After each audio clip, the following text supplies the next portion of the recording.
It's been a few days since we said bye to the others in Nasha Town. Still no news about Rerir, though. Where could he have slunk off to? If only he was gone for good. But with all the trouble he stirred up before, there's no way we've seen the last of him. Hello! You must be the traveler in Paimon? Mr. Flynn has been looking for you. Unfortunately, there's been a serious wild hunt attack over at the quarry. He thinks it's time to regroup and figure out a plan. The wild hunt? Oh, uh-oh. We better get over there, right away! Come on, let's go!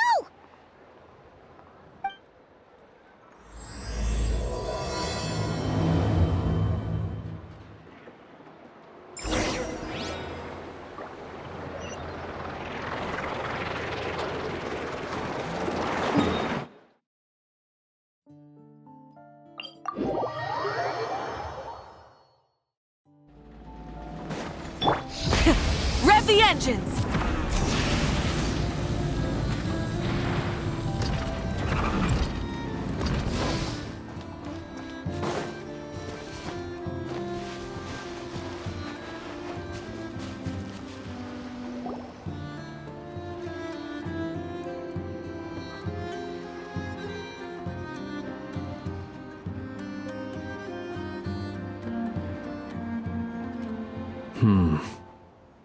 I can barely sense any Kuvaki at all.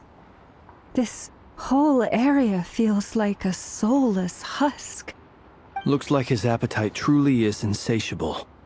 As if the power of that energy cannon wasn't enough. He's not seriously still getting stronger? What's his endgame here?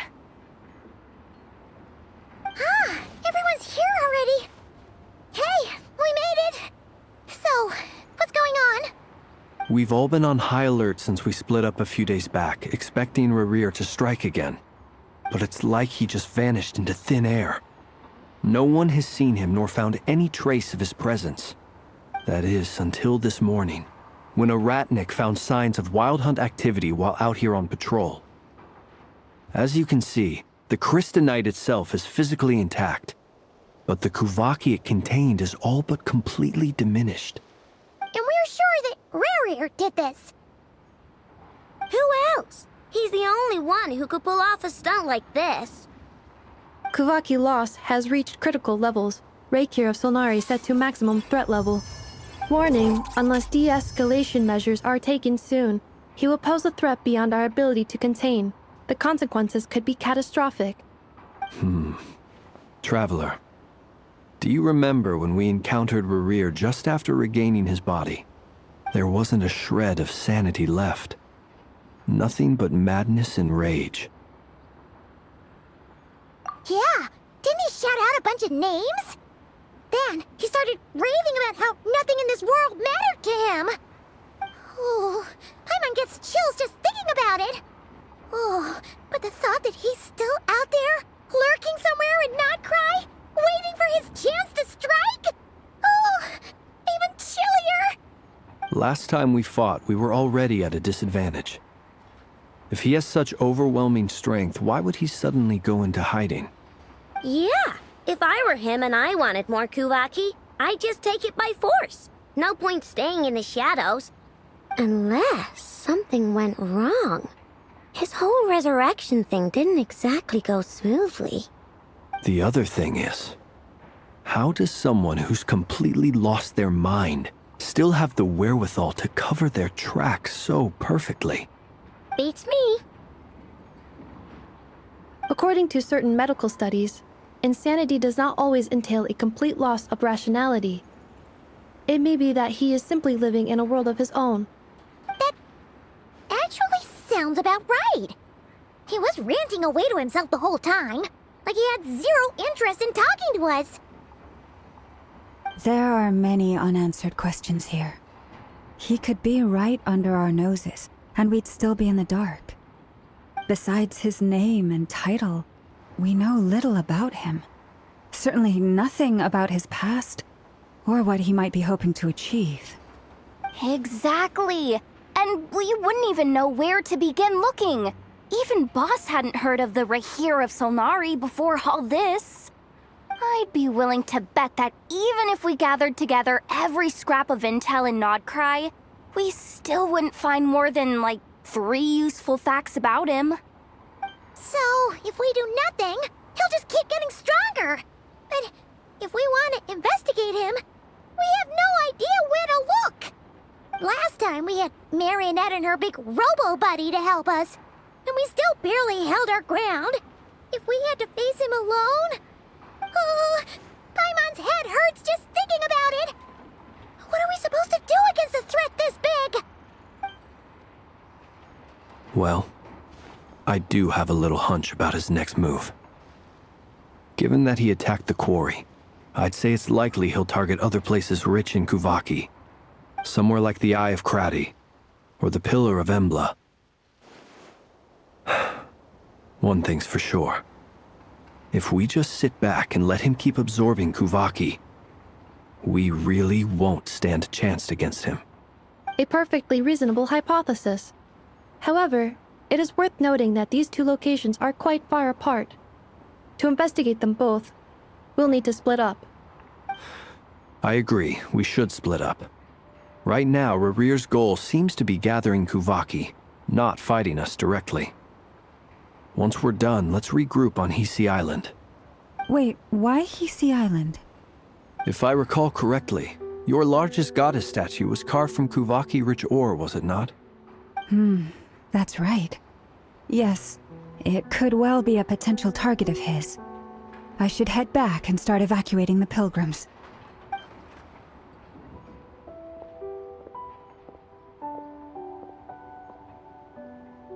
Splitting up's always gonna be risky. But I guess we don't have much choice, right? We're in a race against time here. And if we do run into Rerir, what then? That's when you follow the 3rd rule of treasure hunting. Run like the wind. Didn't you say the 3rd rule was go with the flow? I don't know. Did I? Anyway, whatever. In this situation, go with the flow means go find backup. Agreed. If anyone finds so much as a trace of Rerir, do not pursue him. Get out of the area and alert the rest of us as soon as possible. We need to put safety first. All right, we'd better get moving. Come on, Anefa, let's go.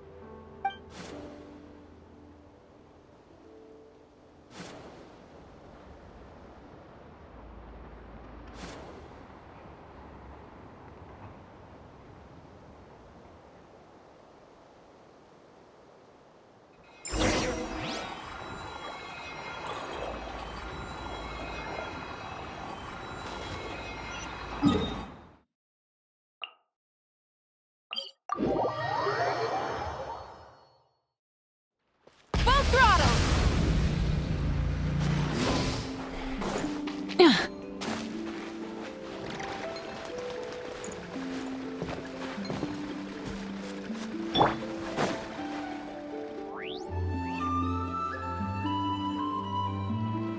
Any leads? Nope. Diddly squat. No clues to where he might be hiding. It's like he's a ghost. It feels like we're sitting on a powder keg that could go off at any second. Ugh, I hate this feeling. I'd rather face him head on than be left hanging like this. So, you guys didn't find anything either? Not loving the word either. How about you, Flints? I questioned a few Ratniki and eventually narrowed my investigation down to one suspicious individual. But by the time I got to his place, he was already gone. Almost as if he knew someone was on to him. Either that or he's just extremely cautious. and doesn't stay in one place for long. He's been biding his time for a while now. The question is, where or what is his next target? No idea. Since regaining his body, he seems to have lost all interest in the fragment in my possession. If he did still want it, he's had plenty of chances to take it. All we can do now is hope that Aino and Anefa turn up some leads. Darn it, Rerir! If you've got the guts, come face me one-on-one! Wait, he's actually here? I didn't mean it! I swear! No, it's coming from Silver Moon Hall. The Lady Kutar might be in danger. Let's get over there, quick!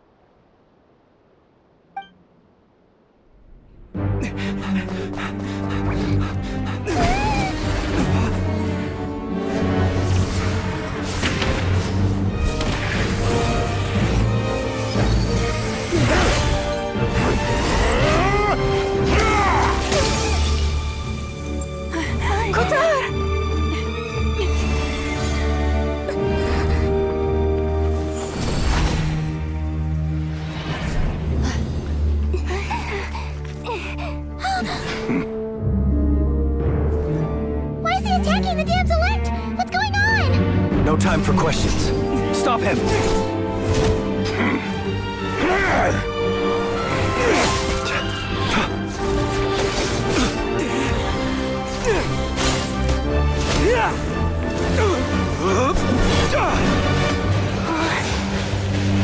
This is insane. Yehuda, get Kutar out of here! On it.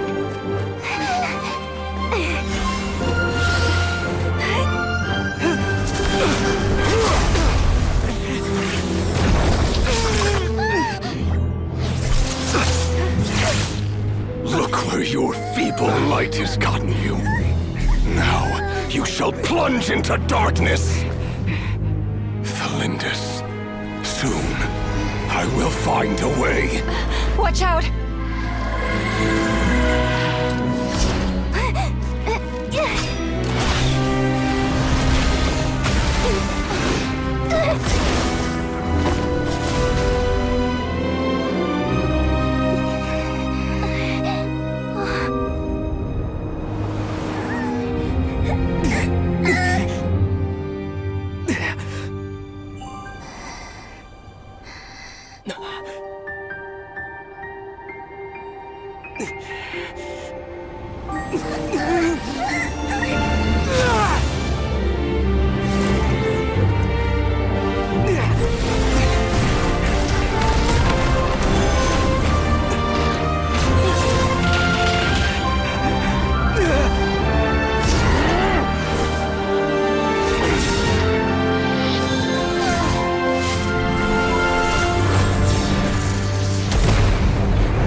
Barely made it out of there alive. What's that guy's deal? How'd he get so crazy strong? He's a threat to this entire nation. I doubt his strength could even be measured by conventional standards. I have a question. When me and Anefa showed up, we saw him chasing after this lady like he wanted her dead. What was that all about? We weren't there for the whole thing either. They were already duking it out by the time we arrived. Yeah, we didn't see how it all started. It all escalated so quickly, we had no choice but to step in. Kutar, can you shed any light on the situation? Kutar. Cross-checking database. I see. So you're the one that the Frost Moon Scions refer to as the Moon Goddess? Wait, she's the Moon Goddess? Oh, no wonder she looks just like all those statues. There are many reasons why people might worship the moon, and just as many why they might despise it. I've never met that person before, but there was no mistaking his deep-seated hostility towards me. Why he holds me in such contempt, I cannot say. But since he hunts the power of the moon, it's no surprise that I am a target. Kuthar. There are many potential motives. For instance, you help the traveler escape his grasp. This could be his way of taking revenge. It is also possible that he covets the Kuvaki inside you and seeks to take it for his own. The list goes on. But right now, devising a counter-strategy should be our #1 priority. The likelihood of this location being discovered is close to 100%. A counter-strategy? But we don't stand a chance against an enemy like this. Surely our only option is to run. He's not gonna chase us to the end of the world, right? So as long as we can sneak out of Nodcry undetected... No, I can't say that. Come on, Yehoda, this is serious stuff. You can't suggest we all just chicken out. Running is our only option.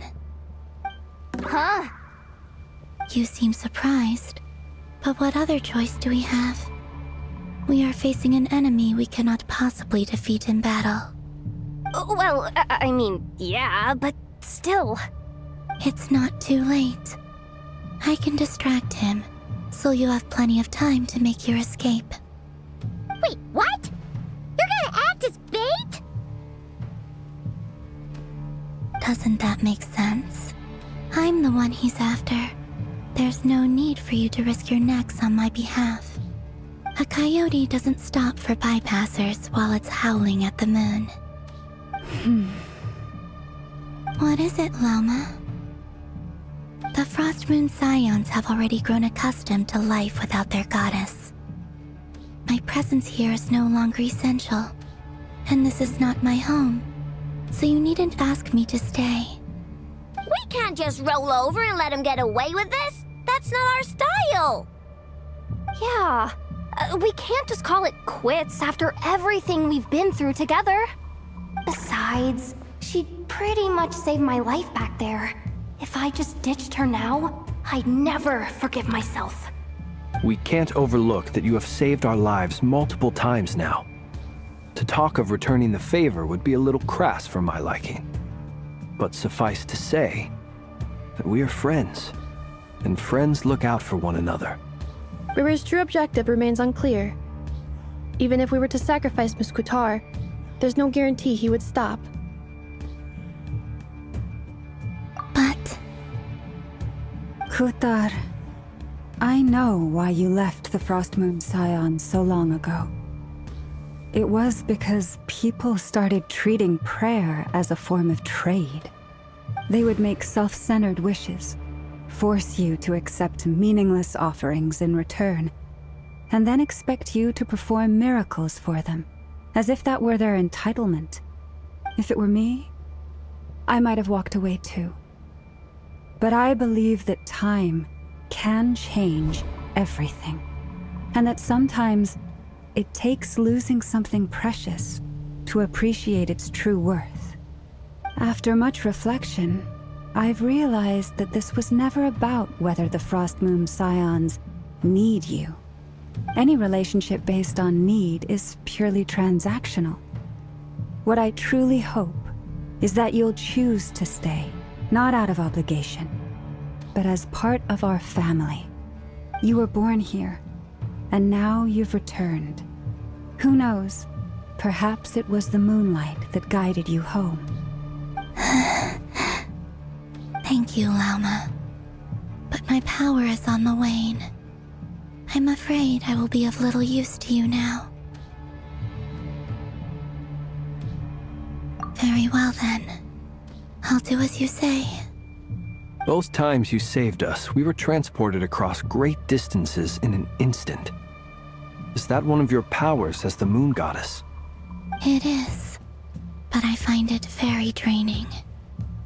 I barely managed to pull it off just now, and it will be some time before I'm strong enough to do so again.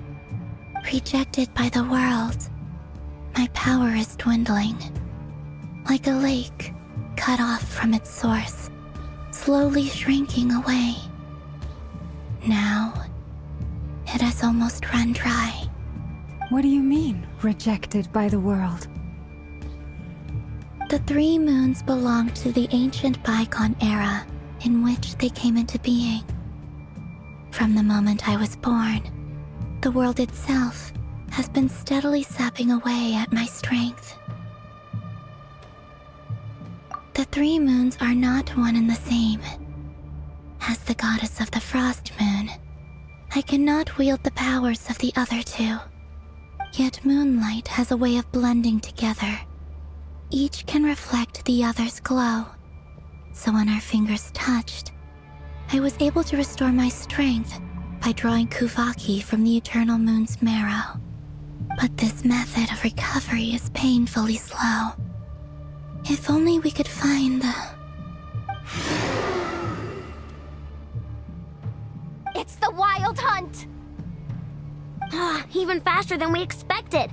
We'll have to finish this conversation later. See how those Wild Hunt creatures are running away from us. They're likely just a scouting party, which means Rerir won't be far behind. Then what are we waiting for? Let's get the heck out of here!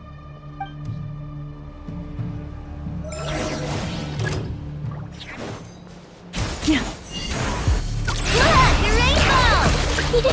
Ultimatum protocol. Cleanups is once initiated. Oh, they just keep coming! This is driving me nuts! Rerir's closing in on us. We need to pick up the pace. There's too many of them! And this time, we can't fall back on Guitar's help to escape! This goes on much longer. Annihilation mode. Insulation chamber deployed. For the everlasting forest. Be silent. Night falls.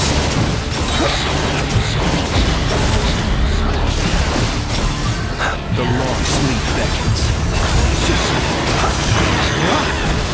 Ding dong, water bomb! With one heart, we pray. Ultimatum protocol. Observe.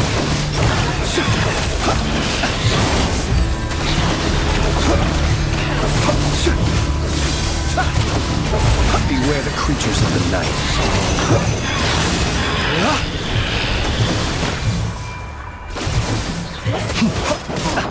Rush attack! For the everlasting forest, lead them. Preparing for dust up.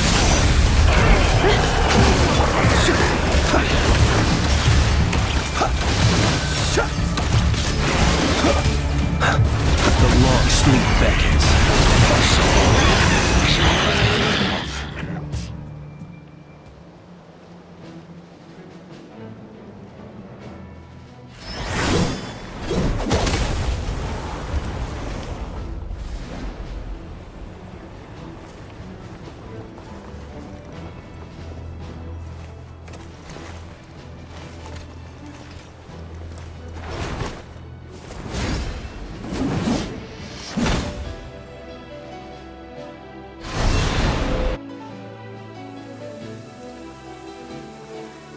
What's the matter? Bit off more than you could chew? Who are you? Uncle Varka! You're back from Rerir? Whoa! You're Barca? Grand Master of the Knights of Favonius? We could save the intros for later. Right now, let's get you all out of this hellhole. Follow me. I know somewhere you'll be safe. Oh, is that where I think it is? That's the one. Come on, move! There's no time to waste.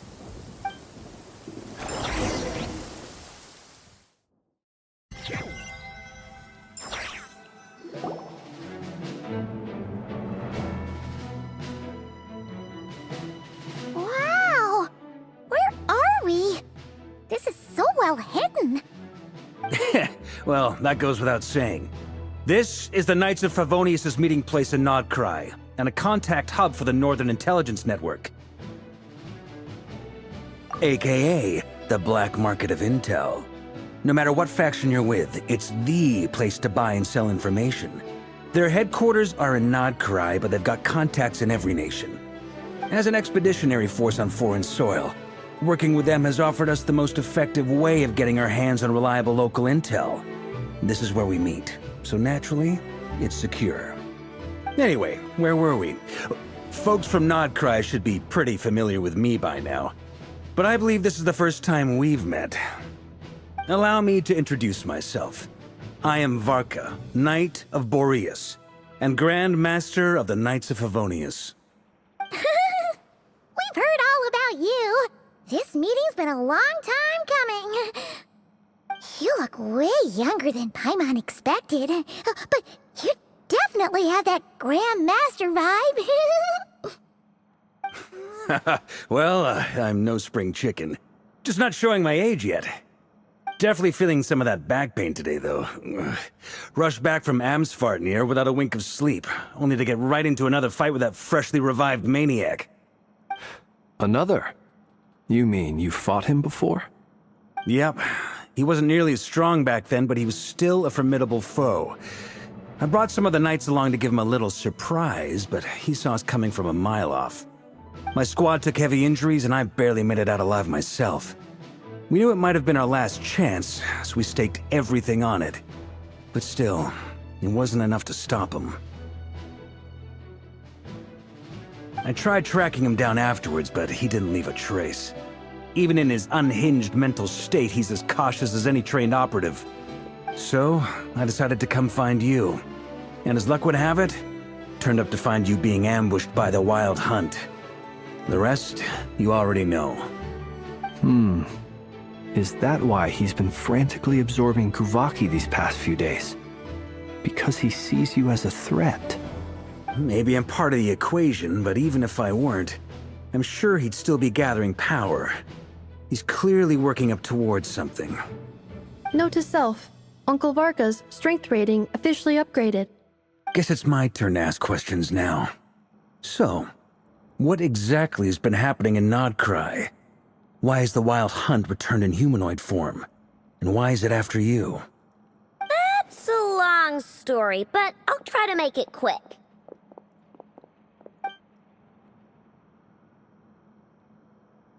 Wow, I had no idea so much had happened. Sounds like you guys have really been through it. So, the Kutar is actually a Fatui Harbinger. And all this Wild Hunt activity in Nodcry is the work of the Rerir of Solnari, one of the 5 sinners. That's a lot to take in. Need some time to wrap my head around it all. I'm truly sorry, Mr. Varka. You stood with us against the Wild Hunt, and did everything you could to stop it from escalating into a full-blown catastrophe. And then, the one time you're away, it all comes to a head and all your hard work gets undone. You've got nothing to apologize for, Miss Moonchanter.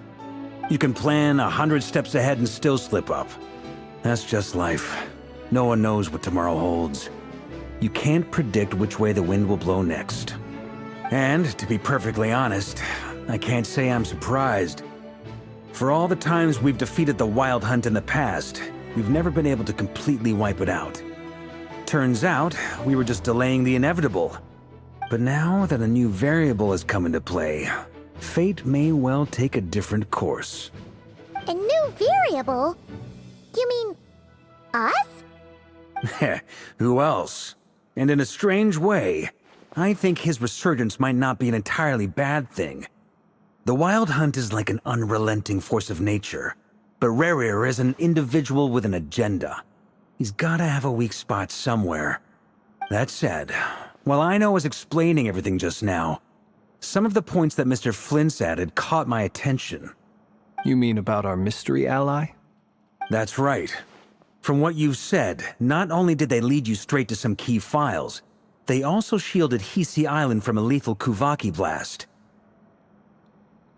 I don't know who or what could pull something like that off. Heck, even Miss Columbina doesn't have a clue. I hadn't heard the story about those files. Would you mind repeating their titles for me? Wild Hunt Phenomena Log, a Nodcryan Ratnik's Field Journal, and Kuvaki survey log. Oh. No. Still doesn't ring a bell. Another dead end. Guess all we can do now is hope that our mystery ally keeps showing up when we most need them. Still, it's safest to assume they won't be intervening again. From here on out, we'll have to resolve this crisis by ourselves. Your intel also explains something else I've been wondering about.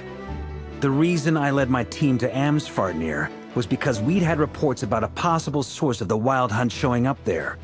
But once we looked into it, it turned out to be a red herring. I don't know who was behind it, but clearly, it served its purpose.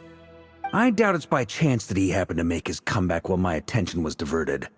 And from everything you told me, it sounds like his scheming began well before his return. So maybe luring me away was all a part of his plan. But is it even possible that he orchestrated all of this by himself? The Moon Maiden and the Rerir of Solnari, Nodcry of all places.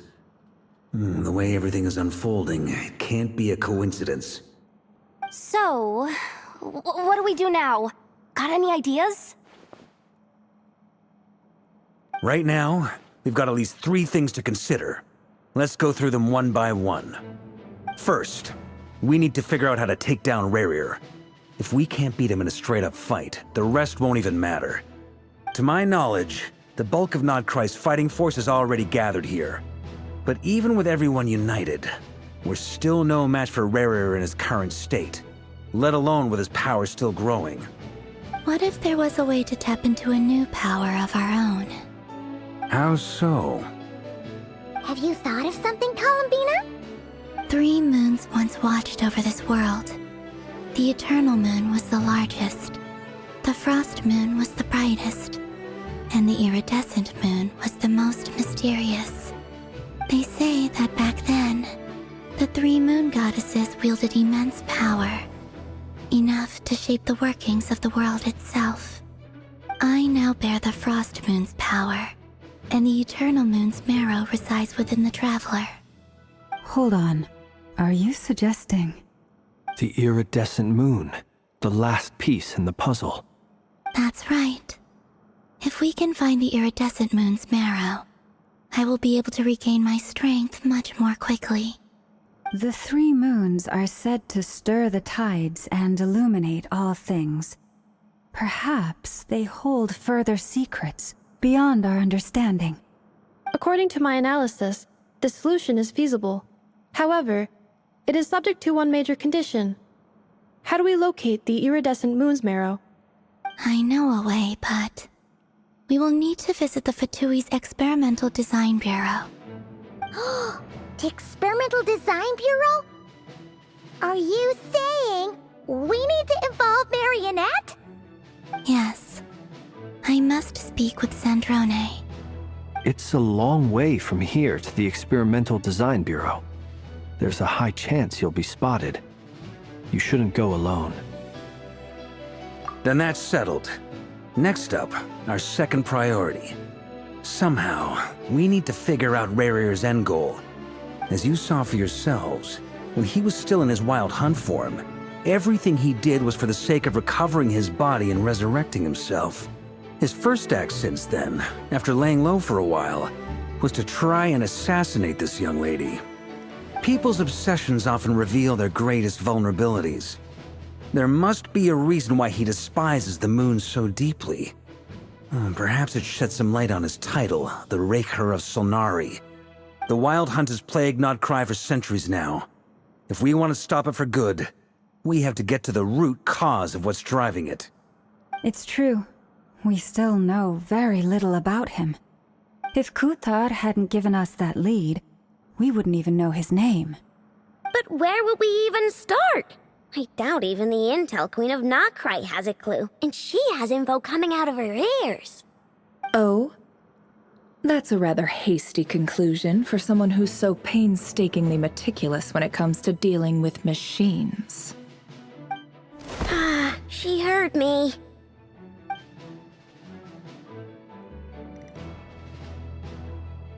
Boss! What are you doing here? I'm now asking myself the same question. I received a letter from a humble knight of Favonius, requesting a meeting to discuss a major business deal. But it looks like this humble knight had something else in mind. Details, details. Miss Neffer, the important thing is that you've arrived at the perfect time. Since his failed ambush, I've been racking my brains trying to come up with a plan to fight Rerir. Given the severity of the situation, I think it's fair to say that our only chance lies in uniting as one. And I'm talking all the factions in Notcry. We can't do this without the Curatorium, but I knew it'd be a tough job to win you over. So, I took the liberty of reaching out for a little chat. Wait a sec. How did you even hear about this place, Neffer? Didn't you say this is meant to be the Knights of Favonius' meeting spot? And a contact hub for the Northern Intelligence Network? And isn't it supposed to be super hidden? You really think he could have gotten settled in Nodcry without my help? Besides, I'm the one running this gig. Of course I know where the meeting place is. Allow me to introduce the current head of the Northern Intelligence Network. If it's intel you're after, she's your woman. Pretty much seen and heard it all. Please spare me the flattery. Let's cut to the chase. Seems like you've run into some trouble, huh?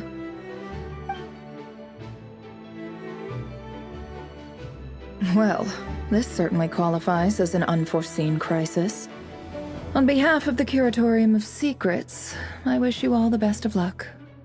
So you're just going to sit this one out? Why should I get involved?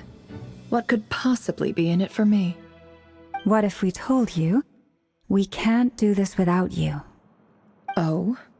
Then I'd say, you'd better make it worth my while. I don't work for free. I can't put a price on something like this. It's just not in my nature. But then again, you and I have always been polar opposites in this regard, so I can't exactly say I didn't see this coming. If you insist on compensation, I will pay you. Consider this a formal commission. Sound fair? You just don't give up, do you? Too bad. I know you well enough to know you can't afford my prices. The riskier the job, the more it'll cost. And a Moonchanter's stipend isn't exactly generous. Unless you're planning to start passing the donation box around among the faithful. Boss, just a thought. If they come up short, maybe you can take the difference out of my next few paychecks. Things got really dangerous during the fight with Rerir. If this girl hadn't saved me, I'd be ley line fodder by now. I'd be gone for good, boss. If there's any way we can make this work, I'd really like to help her. Please? I'm begging you. This is why I'm always telling you never accept favors. They are the hardest debts to repay. You have to be careful who you get involved with, or you invite all kinds of misfortune. Very well, Yehoda, I will help. But just this once. Don't count on this happening again. Flynn's, that fragment that Rerir was after, do you still have it on you? Of course. Let me borrow it. I need it to follow up on some leads. Wait, you actually have some leads? Shh. This is top secret information. I get it. We all have things we'd rather keep to ourselves. Plus, I know we can count on you, so we'll leave the intel gathering in your hands. And that brings me to the third and final item. We need to find a way to distract him. We need time to make our move, so someone will have to stall him. I'm in for this part, no matter what. Anyone coming with? Count me in too. Come off it, you two. Quit playing heroes. I'm way ahead of you here. Nefa did a scan of the Moon Goddess's Kuvaki signature, and we're gonna use it to make some decoys over at the Kramkake craft shop. Anyone who's in, follow me. Once they're ready, we'll deploy the decoys across Nogcry. So as long as the rest of you keep moving, he won't catch on to your scent and won't be able to track you down. I like it. Genius idea. No biggie. All right then, we'll split into 3 teams. Once your team has finished their mission, return here and wait for the others. Dismissed!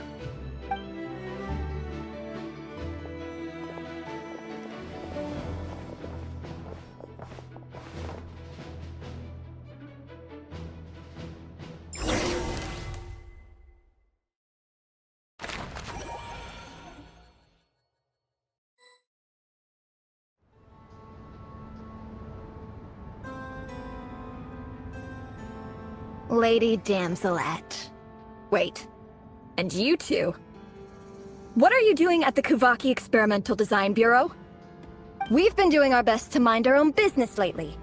But if you're just gonna waltz up here like this, you're seriously pressing your luck. Don't blame us for doing what we have to. Huh. You really think that's gonna scare us off? We're not looking for any trouble. I just want to see Zandrone.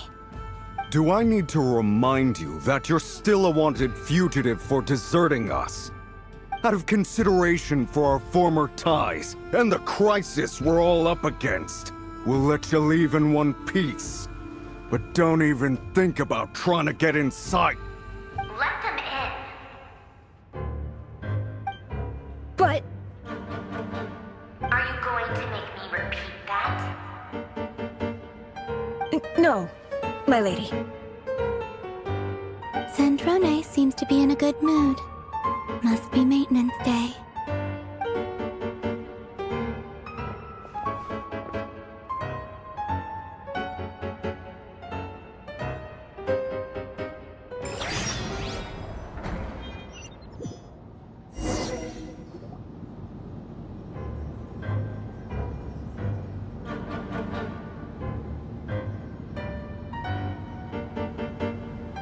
So tell me, to what do I owe the honor this time? Actually, before you answer that, just so we're clear, we're not colleagues anymore, Columbina. I don't owe you anything. I promise it's nothing big. It seems like you've gotten the wrong idea here. The only reason I let you in was because I was bored. It seemed like a way to kill some time and satisfy my own curiosity. Whatever miscalculations I may or may not have made in the past, I haven't lost the plot enough to even consider sticking my neck out for your sakes. I'd like to speak with Arlecchino. What? Huh? You mean the knave? I'd like to speak with Arlecchino. Is she in Nodcry? No, she's not. Once the work on this facility was completed, she went back with the Rooster and Regrator. The only ones in Nodcry are me and... What is it you need to speak to her about anyway? Rerir is hunting me. If I'm going to face him, I must first retrieve the lost moon.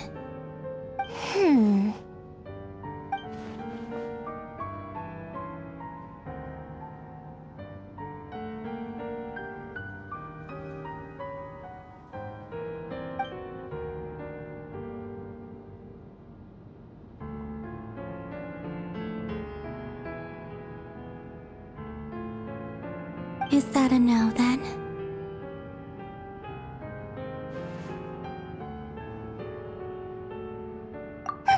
As if I need reminding.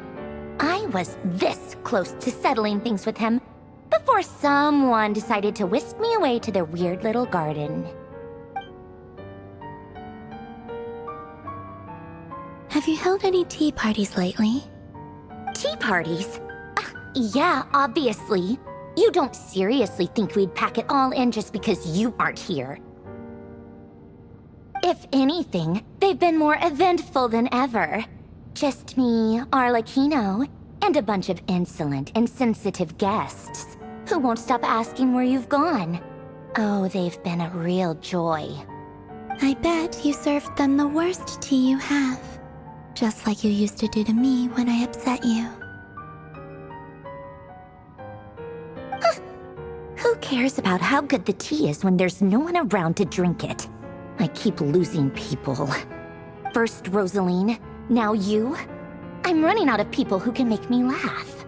Honestly, Honestly, what could be more ridiculous than a multi-centenarian goddess who's only ever had the plain herbal tea she received as offerings?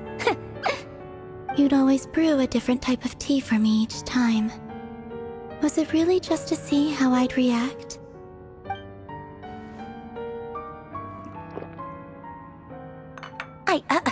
Well, duh. Why else? Watching you squirm was practically my only form of entertainment.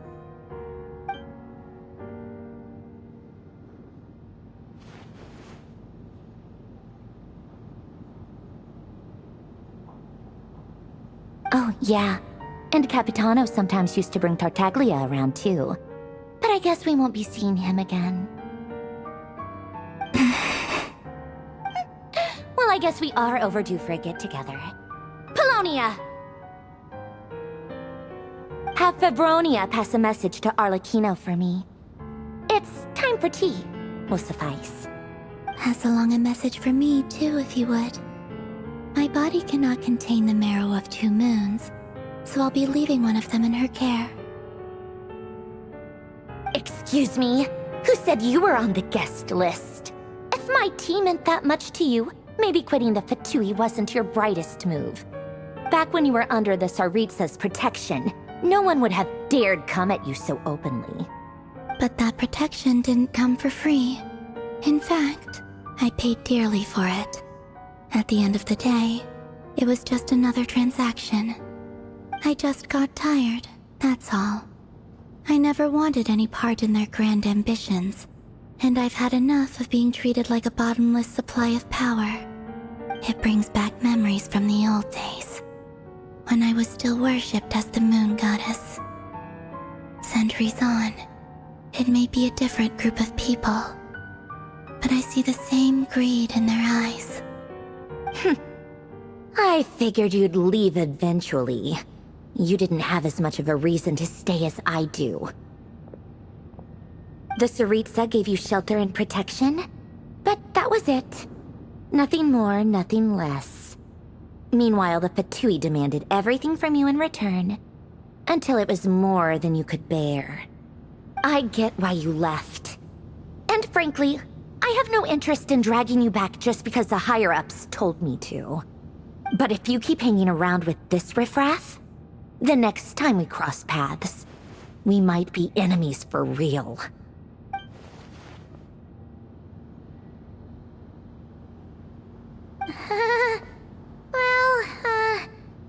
Guess that's our cue to leave.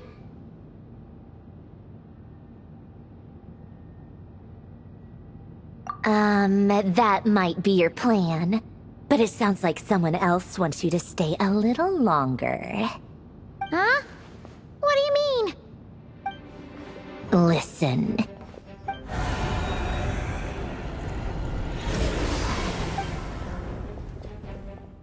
My lady, it's the Wild Hunt. A horde of monsters is headed straight for the facility. Another uninvited guest trying to crash my tea party. Clear the area! I'll handle this. Wait, what? You want us to leave you here by yourself? You'll be lucky to make it out of this alive. You really think you can afford to worry about me? Go on, get out of here. You may have stopped Polonia from crushing him last time, but I've made sure that won't happen again. The entire Experimental Design Bureau is rigged for war. Stay and watch if you want, but it'll be at your own risk. You're not flagged as friendlies in the weapons system. Don't tell me what to do! Look, if you're leaving, make it quick.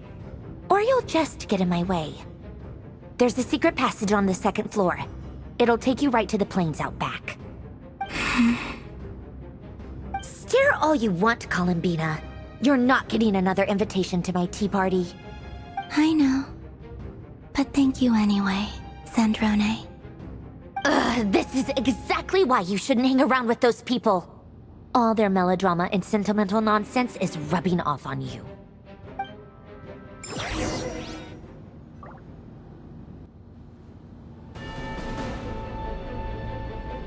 Come Come on then, Mr. Rerir. Let's pick up where we left off.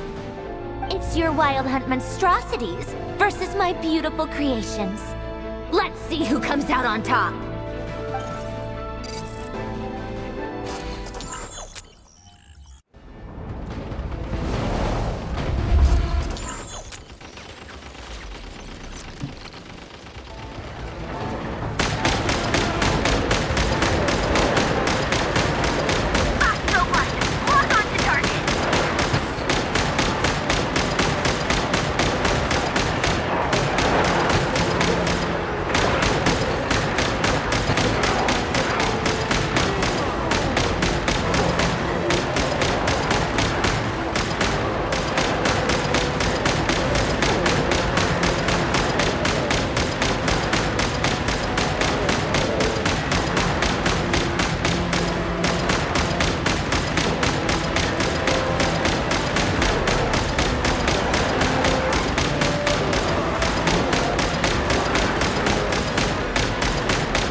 Polonia, get him! I've upgraded Polonia again since our last encounter, and uploaded every last scrap of your data. So let's finish this once and for...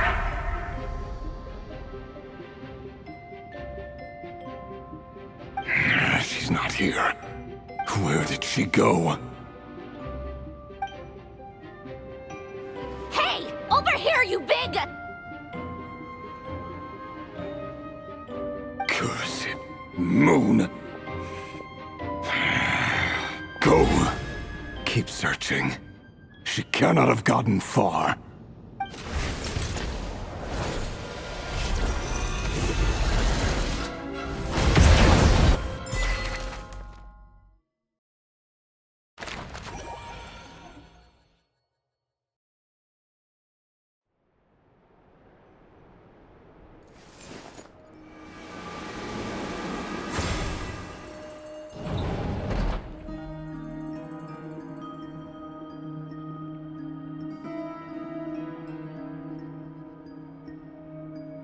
So this is your method for investigating Rerir's past? It almost looks like some kind of ceremony. Good deduction. But it's quite a different affair from what you're used to with the Frost Moon Scions. Whoa! First time I've ever been in here. Boss always said it was off limits, so I pictured some kind of creepy dungeon. But it's actually kinda nice. Oh, I guess this must be Sumero decor? That's where Boss is from. And that nice shopkeeper who sold me my treasure compass. I'm not sure exactly what you've got planned, but it looks like you're all set. When do we begin? Whenever we wish. But for some reason, I've got a feeling this isn't going to end well. I've never faced Rerir myself, but from what you've told me, his power is beyond anything I could imagine. I, on the other hand, am just an ordinary businesswoman. Our paths should never have crossed, yet here I am, forced to make an enemy of him. If you ask me, you're about as far from ordinary as it gets. So what are you saying? You're getting cold feet? Once I take a job, there's no backing out. Still, I have to ask myself if the power I'm relying on will even work on an opponent of this caliber. And also how to make sure I come out of this alive if things spiral out of control. Death is the one thing we can take for granted. It is the great equalizer, however fortunate or unfortunate we may otherwise be. So it's important to consider how to spend what lifespan we have left. Come on, boss. Lighten up. Quit talking about death. It's bad luck. For once, I agree with you. When you're up against a foe like Rerir, there's no such thing as being too prepared. Is there anything I can do to help? That won't be necessary. I've already made up my mind. Time to cash in a precious favor I've been saving for a rainy day. Yehoda, I need you to find someone for me. The sooner the better. Find who? That shady merchant who sold you an overpriced treasure compass the other day. Come on, boss. You're pulling my leg again. In what way is she shady? She showed up when I was completely lost and sold me a neat little gadget that was exactly what I needed. Trust me, she's a good person. Anyway, I know who you're talking about. Don't go anywhere. I'll be right back.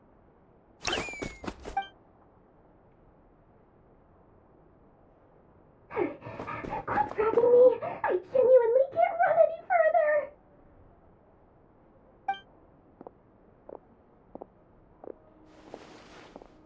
Hey, aren't you? What is it? What's the big rush? You dragged me out of a dream where I was literally swimming in Mora. I'm charging double my usual attendance fee. See, look how easygoing she is. After that rude awakening, she could have completely snapped at us. But instead, she kept it together and just asked for an extra fee. Dori Sangama Bay? I never would have pictured you two doing business together. If you want to make it big and not cry, it's all about connections. Lady Nefer just so happens to have a lot of intel that interests me. And she also did me a big favor in the past. It was back when I first arrived in Notcry. My trusty assistant, the genie in my lamp, had an adverse reaction to the Kuvaki and fainted. And wouldn't you know it, that's when I suddenly find myself in a life-or-death situation. Good thing my compatriot was there to swoop in and save the day. I've been giving her a 30% discount off all of my goods ever since. Now, so that no one here feels left out, I'm willing to extend a 20% discount to fellow friends of Boss Nefer. Plus, any other friends you send my way will enjoy 10% off. What can I say? The great Lord Sangamabe is nothing if not generous. So, let me guess. You've run into some trouble? I've got everything you could possibly need, and the more you buy, the more you'll save. You guessed correctly. What have you got in the way of survival gear? The one type of gear I've never been short on. What are you looking for? A jetpack fresh from the Academia's labs? An ancient suit of armor dredged up from the bottom of the sea? At the very least, I need to know what kind of opponent you're dealing with here. If even you're worried about staying alive, it must be pretty serious. What if I told you it's someone with the power to bring a nation to its knees? Is that so? Then we really are talking top-shelf treasures. I don't have anything like that in stock right now. I'll have to ask my supplier. Your supplier? A powerful woman, make no mistake. I can't reveal her identity, but luckily for you, I hear she's planning to visit Notcry in the near future. If you're willing to wait, I can ask her when she's here. Can't say exactly how long that'll be, though. Then, let me put it another way. What would you do if you encountered an enemy like that? Roll over and serve yourself up on a silver platter? Of course not. I have a handy little trinket from one of my generous suppliers, which... Hold on. What exactly are you getting at? No, this is for my personal use only! Let's just say I'm borrowing it, all right? Just for insurance purposes. You'll get it back later. Favors are the worst kind of debt to owe, and now you've got a chance to repay one. A win-win situation, don't you think? Fine. You can borrow it for 5 days. No, make that 3. And for every extra hour after that, I'm charging you 1,000,000 mora. Deal? Deal.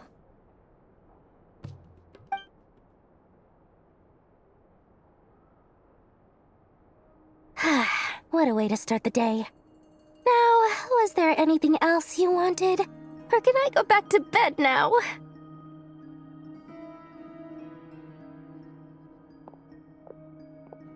That will be all. Take care now.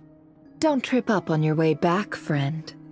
See you later! You're my favorite shopkeeper.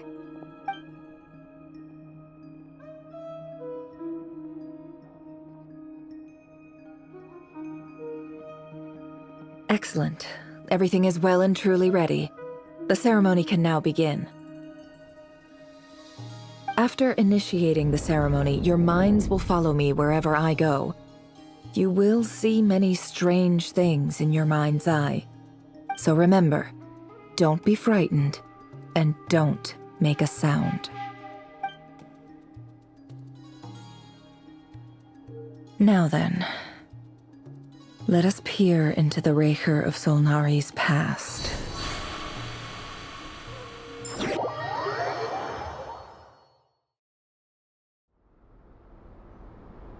I made it. I don't recognize this style of architecture. Must be Conrian. Simple furnishings, table and chairs.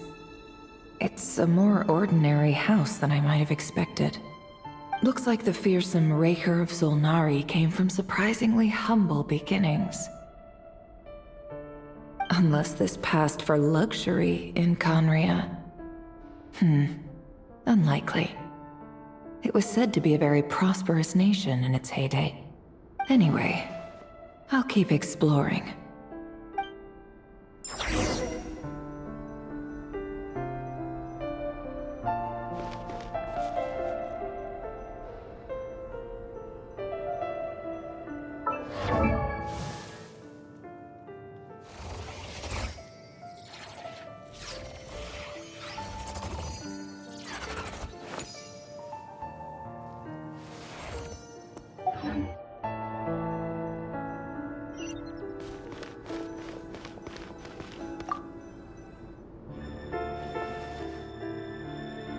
Hi, Rerir. Since you're working extra hours tonight, I thought I'd keep myself busy by checking out that new kebab shop. I've heard good things about their menu. I'll test it out, and if it's as good as everyone's saying, let's go back together sometime. P.S. New stash from the Universitas Magistrorum. I brought some goodies home. A few teacups and a pin rack. Hope you like them. They didn't sign their name. But they must have been close. Sounds like they were living together.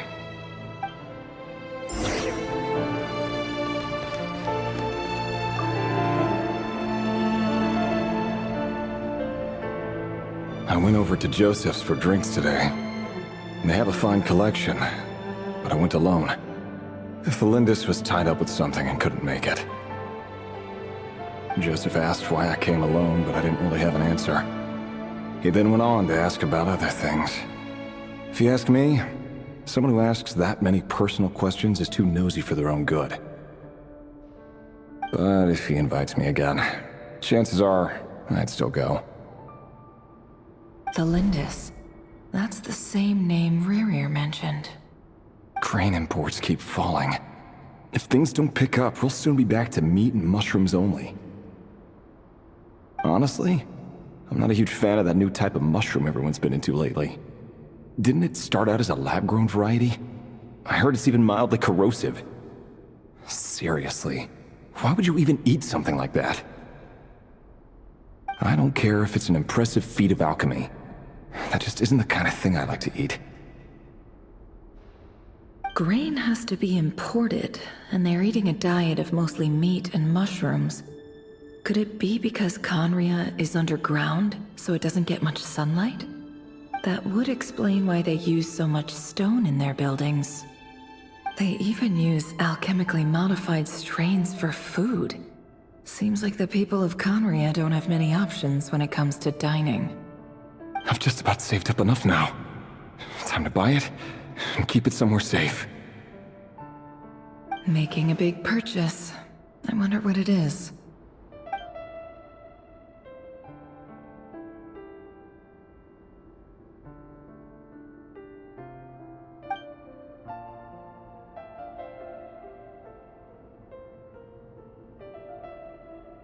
He really is a professional. No wonder he's so good at covering his tracks. Despite what he's become, it seems like he's retained certain habits, at least in this regard.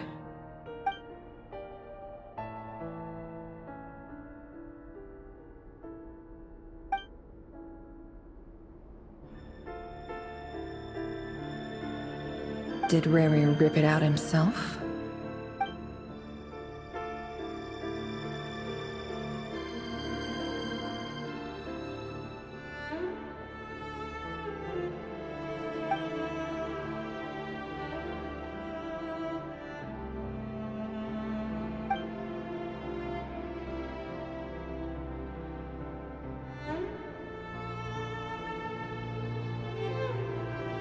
Before I met you, I was convinced that my heart was nothing more than a stagnant pool. The burial place of a fallen moon. A withered, windless grove where the waters rested forever unrippled.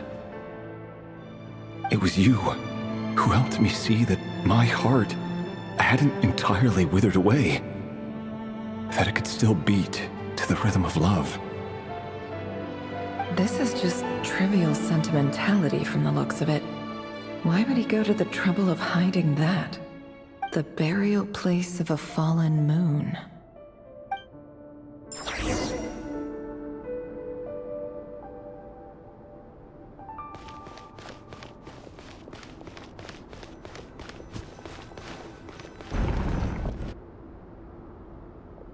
Rerir, over here.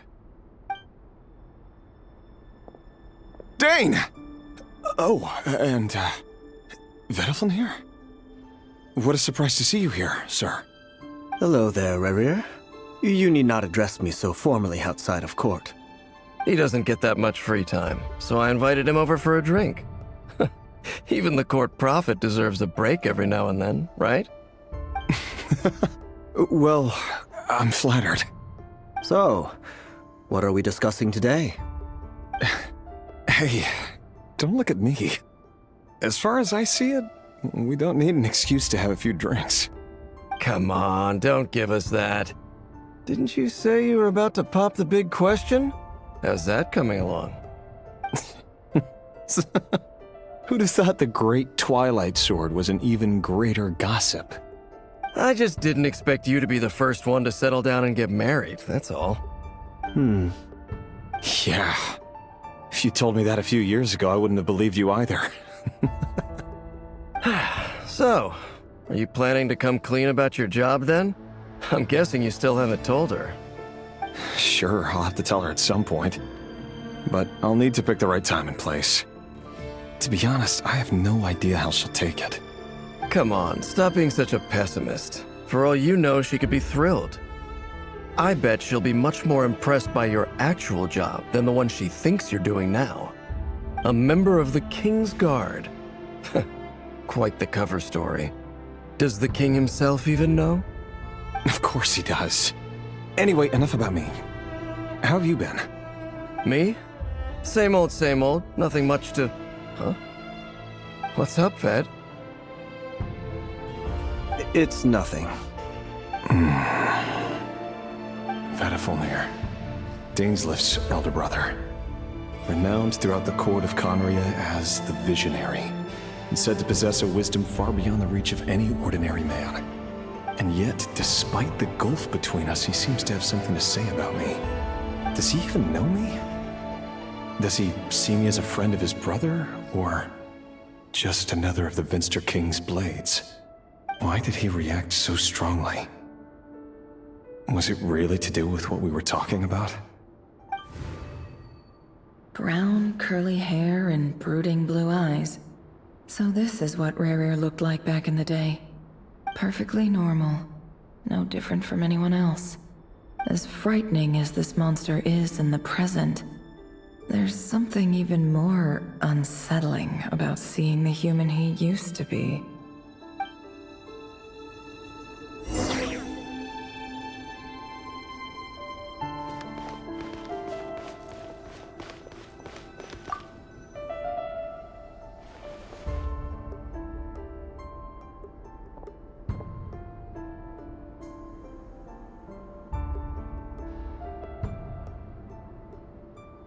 Felindis? You're back early? Our equipment's being serviced today, so I got off earlier than usual. How's your day been? Aw, why the long face? Is something the matter? Has your boss been giving you a hard time again? Went for a drink with Dane and the others after work. Isn't that a good thing?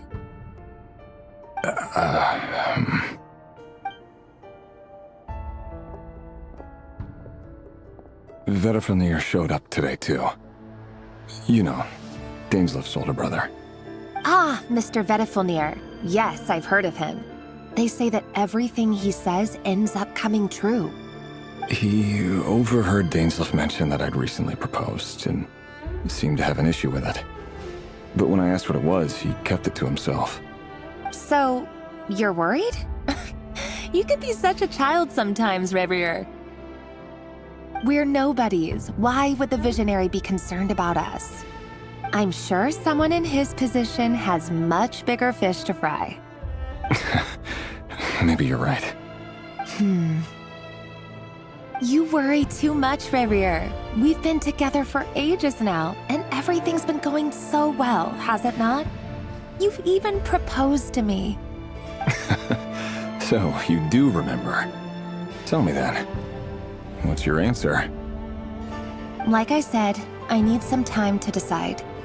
You can't just rush into things like this.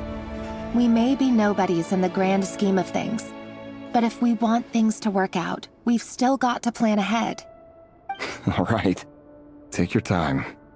Just don't keep me waiting forever. Nobodies. Sounds about right. In the eyes of people like Vedalfanir and Dainsleif, what do we matter? Can someone whose gaze is so fixed on a far-flung future even see the present clearly? Besides, the dynasty's fate rests with the king and his inner circle. Whatever I do, it won't make much difference. Meanwhile, every idea they come up with and every decision they make, it affects everything. These days, the king is lost in his research, and the purge of the Crimson Moon bloodline grows ever more intense. The opposition tried to speak out, but nothing came of it. And I'm under no illusions as to why. Because we eliminated them and got rid of their bodies. A man can have 1,000 reasons to carry a sword, but there are few good excuses to use it. Yet the king has never even considered a gentler approach, and he never will. What becomes of someone who kills on another's behalf? Can he ever find true peace?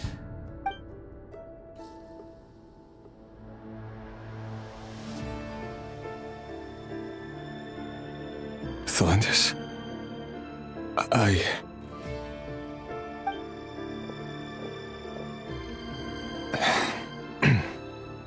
It's nothing. You were right. Fate has never smiled upon nobodies like us. But by the same token, it's unlikely to bear a grudge against us either. There's no reason we can't keep living happily together, cherishing the simple joys of each day as they come. See? You just need to stay positive, Rerir. I can feel your warmth, your breath. You're right there, right by my side. Just seeing you makes me happy in a way I can't explain, and that's something that no one could ever take away from me. So smile, my love. Let go of that frown. You're right, Thalindis. I've just been overthinking things. That's better. Getting caught up about things like this will only ruin our evening. Speaking of which, all set for the ball tonight? I need to go get ready. You go ahead. I just have a few things to take care of, then I'll come join you. Even busier than the big shots, huh? Fine, I'll go get started. But don't be late. If you keep me waiting too long, I won't be a happy bunny. Relax. I'll be there. Seriously, though, you drive a hard bargain. You're really gonna leave my proposal hanging and still expect me to take you to the ball? Well, that goes without saying. I already told everyone I'd be coming with a dance partner. Besides, they're two completely different things. Let's take it one thing at a time, all right? All right. White outfit it is. It seems like Rerir was deliberately hiding his ties to the intelligence services by giving the impression that he was just an ordinary member of the Vinster King's Guard. He clearly doesn't want his would-be fiancée to know about his other life. Then again, that's hardly surprising. People in the intelligence trade rarely do. Who'd have thought we were in the same line of work? Let's dig a little deeper.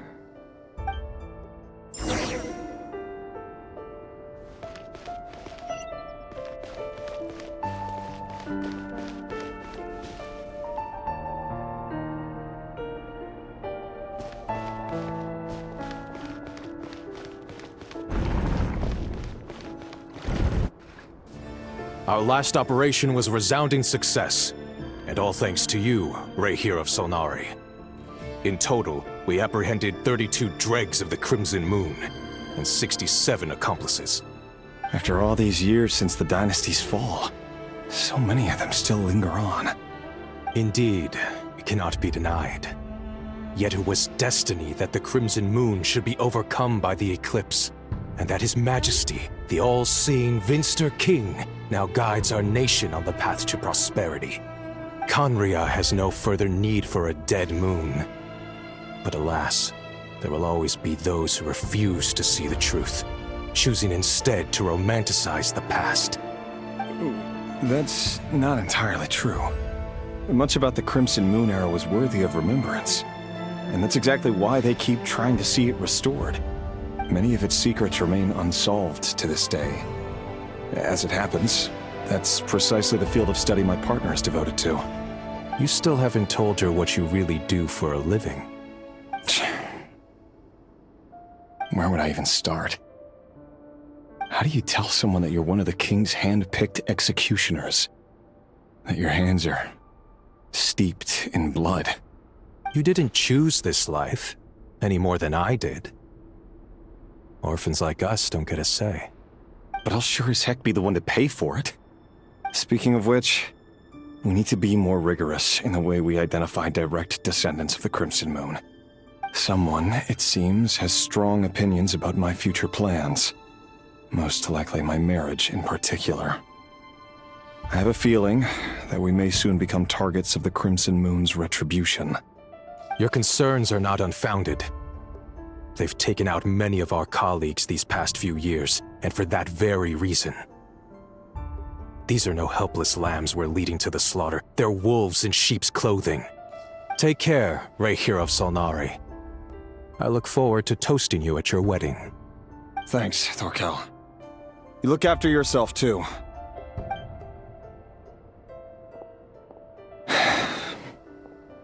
Thelindis, I never wanted to keep this from you. You're the last person I would ever want to lie to. But that's exactly why I can't tell you everything. There are things you shouldn't know. Things you cannot know. The moonlit dynasties are a thing of the past. Yet even now, with the sun shining high in the sky, there are those who would call forth a dead moon's ghost. Could that be why Vedalfnir held back? Or was it because of some court secret he's not at liberty to share? I have to get a clear answer from him. No matter what happens, I will protect Thelindis. Rerir seems to be very concerned by Vedalfnir's reaction. Vedalfnir and Dainsleif, the Visionary and Twilight Sword. So that's what they were really like. I've investigated this whole area now. There doesn't seem to be any other memories here. Should I try somewhere else? Wait a second. What's this black smoke?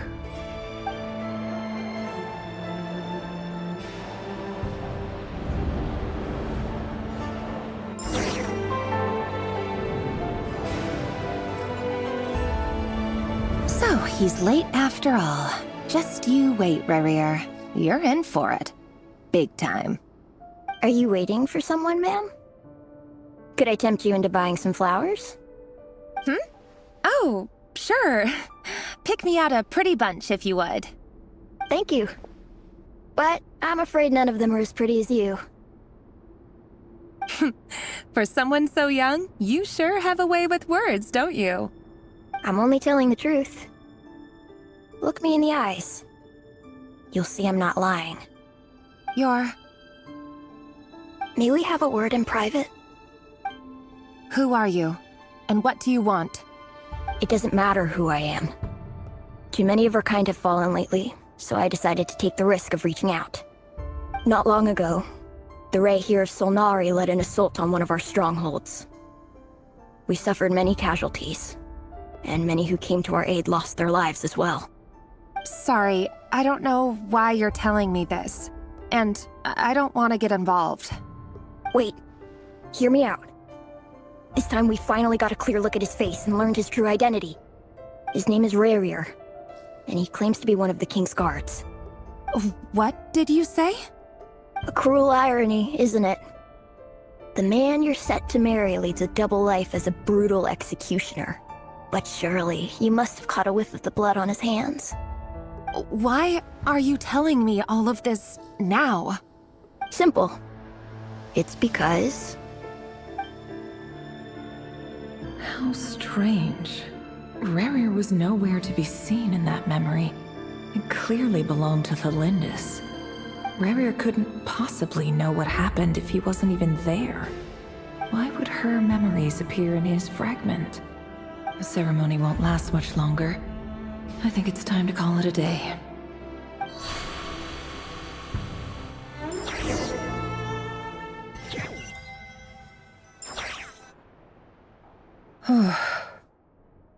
So that was your doing? Did you just pull us inside Rerir's fragment to spy directly on his memories? Any more questions, and I'll have to start charging. I had no idea you could do that, boss! Seriously, that was amazing! We're not worthy. We're not worthy! I gotta admit, though, I'm itching to see what happens next. Feels like we barely scratched the surface. I'm just as curious as you are, but the ceremony only allows for limited time inside. That's all we can see for now. Luckily, we managed to learn quite a lot. So far, so good. I just hope the others are doing okay too. Especially the group with the Traveler. Their mission is a risky one. Let's hope it's all going smoothly. If you're worried about them, go see how they're doing. If I know boss, she's gonna need some time to write up all the details and make sure it's all coherent. I'll stay behind to lend a hand, but feel free to head back and meet up with the others.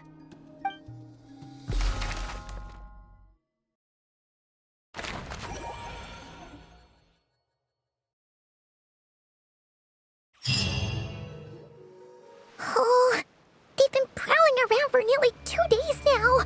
These things just won't quit. Oh, they might not have seen us yet, but them constantly sweeping the area, our way out is completely blocked. Oh, that's never gonna work. One little slip up and it's game over.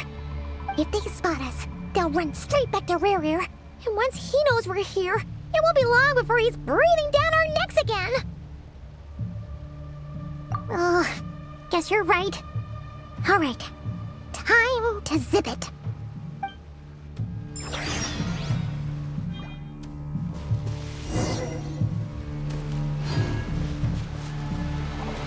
Quick, hide! We almost got spotted. Phew, that was a close call.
Sandrone was right.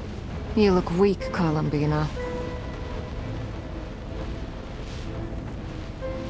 The old you would never have let such lowly creatures bar your way.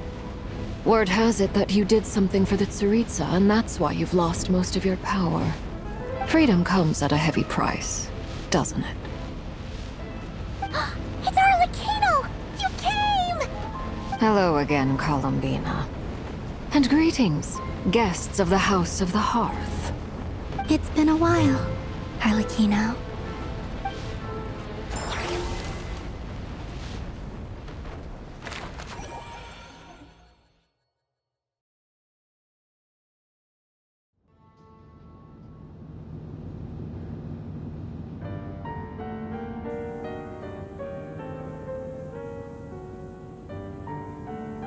Stupid Rerir of stupid Solnari. Ugh, whatever. I've got all the data I need. Next time we meet, you're finished.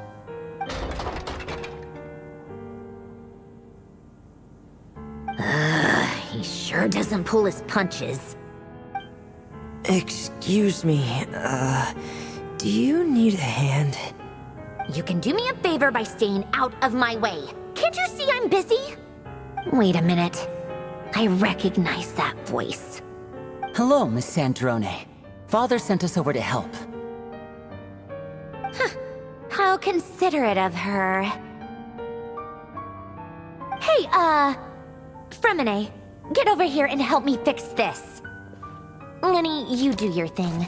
Just keep your sister away from my machines. Nearly every machine that cat girl touches ends up going haywire. Go put her on cleaning duty or something.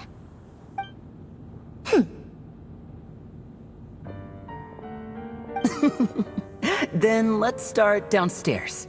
Fremine, we'll leave this place to you. You've got it. Wait a second. Pretty sure there's still some tea in the cupboard. If you want some, you'll have to make it yourselves.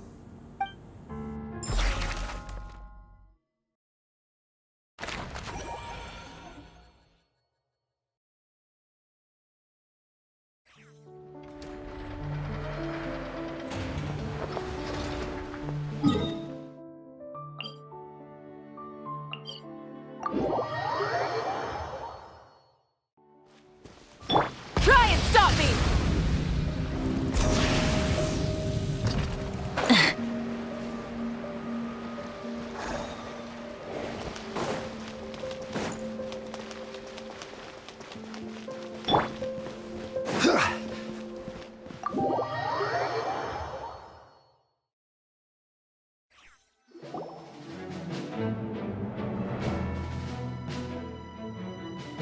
It's a relief to see you all made it back in one piece. Huh? Feels like there's quite a few people missing. Where's Flint's and the others? And what about Nefer? I returned ahead of them. Flint is helping Aino and Anefa to set up the decoys and buy us some time. As for Miss Nefer... Boss is still wrapping things up on her end. She sent us back to fill you all in on the top secret intel we've been gathering. I see. Then let's get right into it. But first, who do we have here? You brought someone else in to help? Greetings. I was invited here to help as a longtime Tea Party companion of Columbina's. You may call me Arlecchino. Surely it can't be. Those eyes. Oh, where have I seen them before? Wait, of course. In those memories we just saw. The only Arlecchino I know is the fourth of the Fatui Harbingers. So either you share a pretty uncommon name, or you're more than just a Tea Party buddy. You're well informed, Grandmaster. A man from Mondstadt living all the way out here in Nodcry, and yet the people and affairs of Snezhnaya seem to hold a special place in your heart. Oh, the feeling's mutual. Sounds like you know all about who I am, too. A Fatui Harbinger. The atmosphere in here just got really tense. Guess we can't just start trusting Fatui Harbingers, even at a time like this. I must admit, though, I'm a little curious. Seeing as the moon goddess no longer belongs to the Fatui, what makes you so willing to put your neck on the line here? Nor does Nodcry belong to Mondstadt, Mr. Varka. Yet still, you're fighting for it all the same. Things don't always have to have a tangible payoff. Sometimes, stopping things from spiraling out of control is a higher priority than chasing the spoils of victory. Of course, I can't say there's nothing in it for me at all. But that's between Columbina and myself.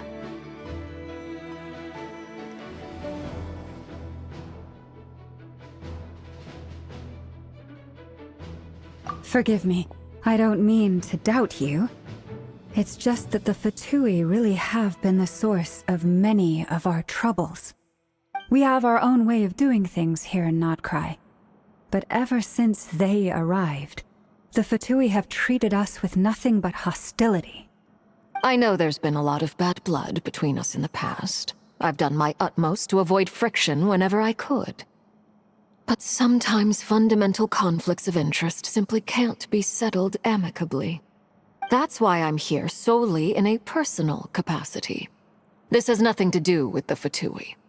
As a gesture of good faith, I'll be frank.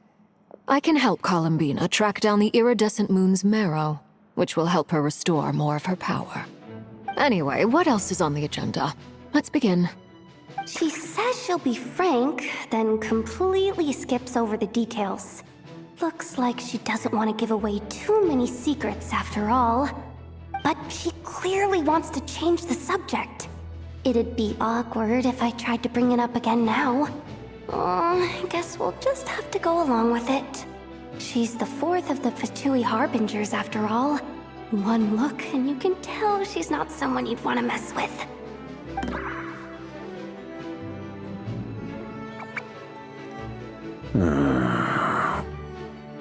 Well, since Miss Arlecchino sounds confident in her ability to handle that, we'll proceed to the next topic. Yehoda, time to share that top-secret intel. Alright, listen up everyone. First, we now know that Rerir was originally a Conrian secret agent whose primary mission was to hunt down and assassinate the so-called Dregs of the Crimson Moon. The Dregs of the Crimson Moon? Mm-hmm. In the memories, there was a lot of talk about the Crimson Moon and Eclipse, and a whole bunch of other stuff from the time of Conria. To my knowledge, those were the names of two different Conrian dynasties. Long, long ago, it is said that the people of Conria worshipped the Crimson Moon, drawing a mysterious power from its reflection. But one day, a coup saw the Crimson Moon eclipsed, hence the name of the new dynasty that replaced it, and how it became the new emblem of Conria. Still, long after the Crimson Moon dynasty had fallen, the last ruler of the Eclipse dynasty, the Vinster King, still coveted the secrets it left behind. So, he sent the Rerir of Solnari to secretly hunt down the Crimson Moon's few remaining followers. In those days, Rerir showed no signs of madness. In fact, he was as normal as any other person. Oh, and he had a fiancé, or at least a would-be fiancé, called Tholindis. What's the matter?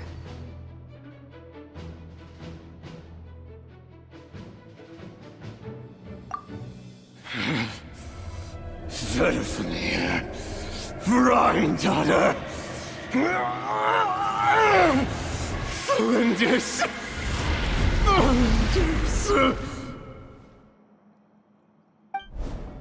Interesting. Anything else? What about this would-be fiancé of his? Do we know anything about her? Well, she was a researcher at the Universitas Magistrorum, but it felt like she was hiding some kind of secret. Oh, and one more thing. For some reason, Rerir's fragment also contained some of Tholindis' memories, though only a very small portion. Well, no shortage of potential leads, I'll give you that. In any case, it sounds like we can conclude that while Thelindis was still around, Rerir appeared to be lucid and quite normal. Thelindis, it seems, must have been the one thing in this world that he couldn't let go of. Tell me though, were these pure-blood Conorians we're talking about here? Why do you need to know that? Hold on.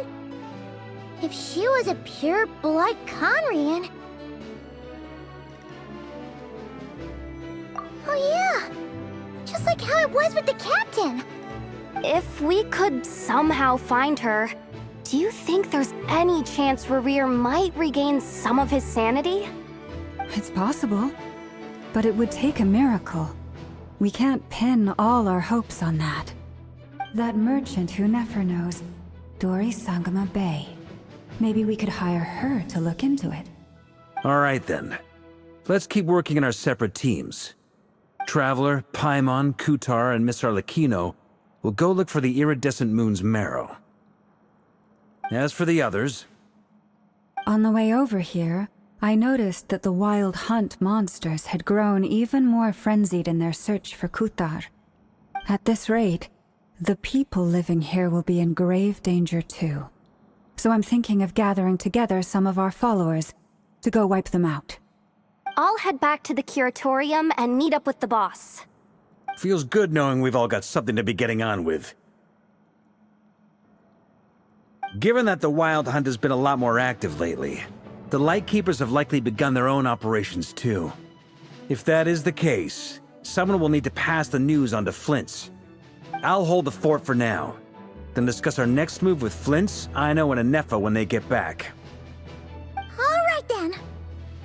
Well, the clock's ticking. If that's everything, we'll be on our way. We'd better get moving too. We'll try to buy you as much time as we can. Relax. Just do your thing. Now, I decided to call in some backup since things are getting so hairy.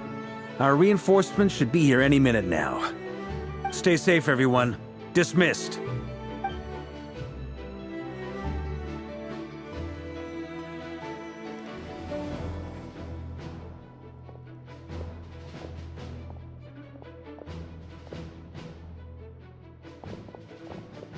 We're back. Did we get here a little early? Or a little late? A tad late. The others have already set off. To summarize, our resident moon goddess has found us a new ally, and Boss Nefer has uncovered some promising info. Everything going smoothly on your end? Not great. I don't know how long we can stall them for. The decoys are getting taken out way faster than we imagined. I'm gonna make some more later, but I need a timeout first. I'm so tired right now. Oh, right! Inefa, could you fill in Uncle Varka on what we just discussed with Flint's? Sure. Uncle Varka, you previously told us about how when you went to investigate a source of the Wild Hunt in Amsvartnir, you discovered that it was just a diversion. But according to Flint's intel, several outbreaks of the Wild Hunt had already occurred in Notcry in the period leading up to that. That was before Rerir had regained his body, when he was far from regaining his full strength. In other words, in theory at least, he still lacked the means to act in two places at once. Flint's, with everything that's been happening, the Lightkeepers across Notcry are rallying to fight back against the Wild Hunt. They're gonna need your help. I know, I'm sure you're capable of coming up with something far more effective than decoys. But for now, you should stay here and get some rest. Anefa and I will head back over to Amsvartnir to see if there's anything I missed. I told you Uncle Varka would say that, didn't I? A deal is a deal. Not a word about my snack intake for the next week. Database updated. Reliability of Aino's predictions increased. What does that mean? They were betting on how you'd respond after hearing their intel. It's the obvious choice, isn't it? That's hardly worth betting on. We already decided that Anefa should go investigate the situation over at Amsvartnir on her own. You might as well stay here and keep watch. Someone needs to hang back and oversee our strategy meetings. And besides, you still haven't fully recovered from ambushing Rerir. So I've ended up with the easiest assignment. Well, I appreciate it, everyone. See you when you get back.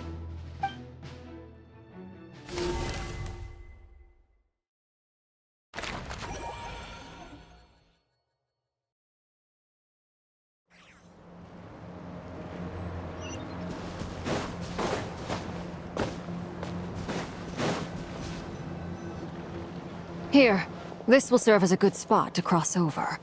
Arlecchino, hold up a second. Since you brought us all this way, would you mind telling us what you've got planned? We still haven't got the slightest idea what's going on here. And if even Columbina doesn't know where the iridescent moon's marrow is, how do you? Simple. Because I am an inheritor of the royal bloodline of the Crimson Moon, and one of the last surviving embers of the Two Worlds' flames. Huh? Are you serious? Isn't you're a descendant of that Crimson Moon dynasty we were just talking about? The one from ancient Conria? Your surprise is understandable. I was also taken aback when I first learned of it. But the more I thought about it, the more I realized the signs had been there all along. When I was young, I discovered I could wield a very special kind of fire. It coursed like blood through my veins and smoldered away inside my nerves. What's more, whenever I experienced strong bursts of emotion or drew too deeply on this power, it was like some kind of presence within the fire would begin to gnaw away at me, consuming me from the inside out. Exactly. That is why my hands are like this, too. At first, I saw it only as a curse, but once I became a harbinger, the Jester apprised me of the truth. Together with my own investigations over the past few years, there are several things that I have gradually come to understand. For instance, take the so-called Crimson Moon. In truth, it is nothing more than the shattered remnants of the iridescent moon, fused with the abyss to prolong its lifespan. Since this blood flame was bestowed upon me by the Crimson Moon, it is a fusion of the iridescent moon's former power and the corruption of the abyss. You all understand the nature of the abyss well enough. I draw upon its power, and in return, it hungers for my soul. This strange blackness is the mark of corruption it has left behind. If I recall correctly, you once told me that if the corruption ever made it to your heart, you'd become a completely different person. Yes, and that's the reason I'm always careful not to push my power too far. It's essentially a never-ending tug-of-war. Oh, sounds intense. Anyway, the rest of my story can wait. Is there anything else about the Crimson Moon or the Iridescent Moon that you're unclear about? Paimon has a question. So, the Crimson Moon that the Carians used to worship was actually the Iridescent Moon, right? Which was one of the three Moon Sisters. Does that mean that the Carians were to the Crimson Moon as the Frost Moon Scions are to the Frost Moon? So much of that history has been lost. We have no way of knowing exactly what they were like. But I would suspect that the Conrians weren't as devout in their moon worship as it might appear. The iridescent moon's remains simply served as their link to the abyss. Later on, perhaps someone discovered a way to make direct contact with the abyss. Or maybe there was some kind of ideological divide. Either way, a dissenting faction staged a coup and drove out the royal heirs of the Crimson Moon dynasty. Still, even with the dark sun looming high overhead, the Crimson Moon's glow never truly faded. If you want living proof, it's standing right before you. The first time we met, I sensed something familiar in your presence. When I looked at you, I felt I could see that mysterious red moon in the corner of my eye. In your flames, I saw its broken image, surrounded by a strange black aura. Well, I appreciate that you kept it to yourself. Much about the Crimson Moon is still a mystery, and I'd prefer not to end up as the object of an insane research project. Anyway, time is against us here, so if there's any other questions, they'll have to wait. I just want to make sure I've got one thing straight.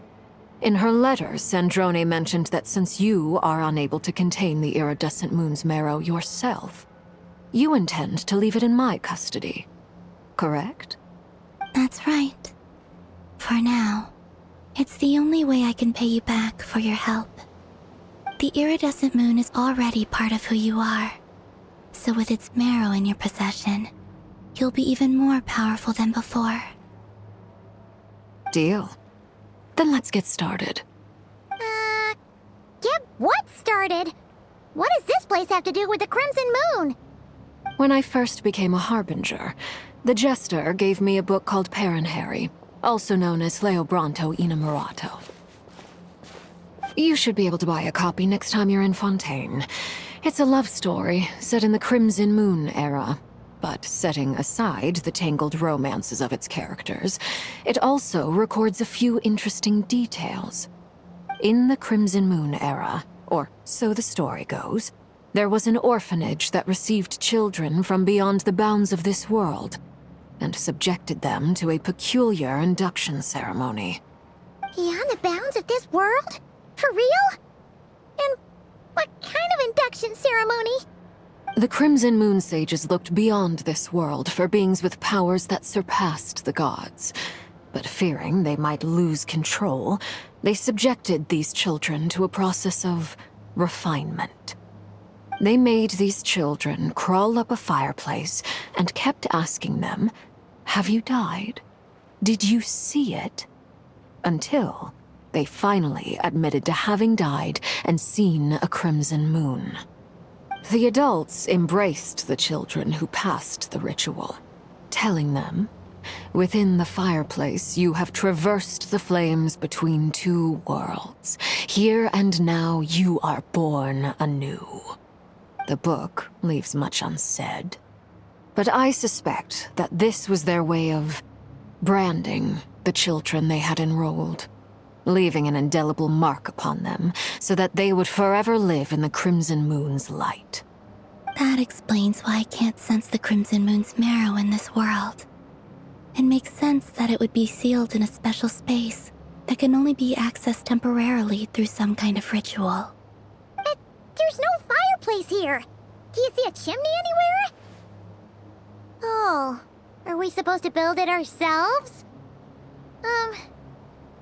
Okay, fine. Paimon will go find some bricks. That won't be necessary. The fireplace is purely symbolic. The key to the ritual is crossing the flames between two worlds. In other words, the flames that burn within me. Those burned away by such flames leave behind a kind of ghostly afterimage in the world.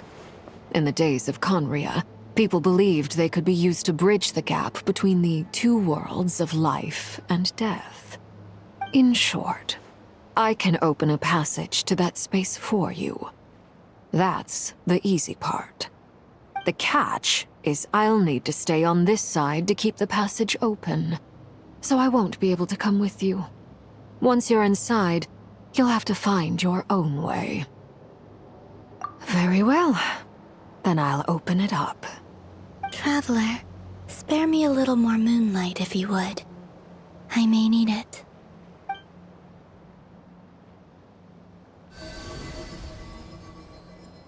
Thank you. I feel like I've recovered some of my strength now. It should be enough to move us across short distances and confront whatever dangers might await.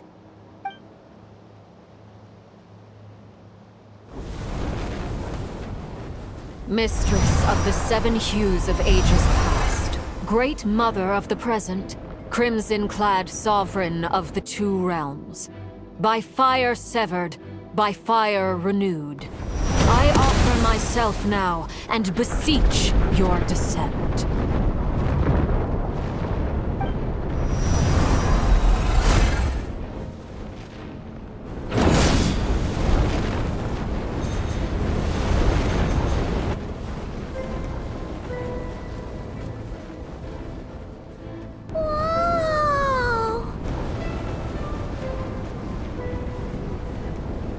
One word of advice. As you're crossing over, no matter what voices you hear, do not answer. Got it. I sense a sinister gloom inside, but also the familiar light of the moon. I feel that I am about to meet an old friend who has changed beyond all recognition. All right, let's go.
Fragments of your broken body, seized by the abyss, and hung up aloft like mummified remains. Iridescent moon, was this truly what you wished for? Careful! There's something spooky about this place. Feels like something is lurking in the fog.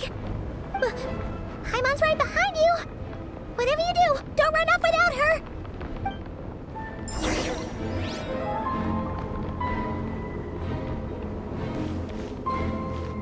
By the way, Columbina, didn't you tell us that the iridescent moon had shattered into pieces? The moon up there looks pretty whole to Paimon. How is that possible? Rev the engines!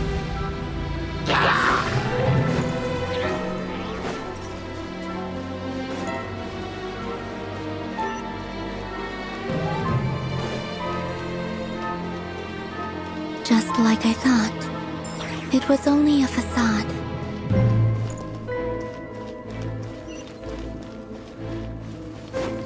Try and stop me!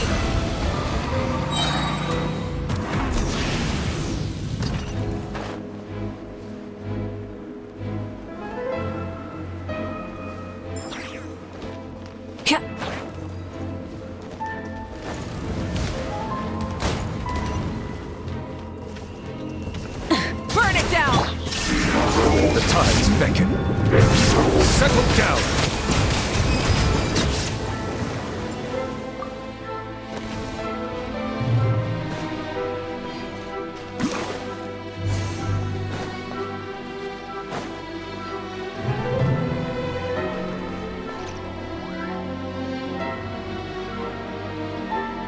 Huh?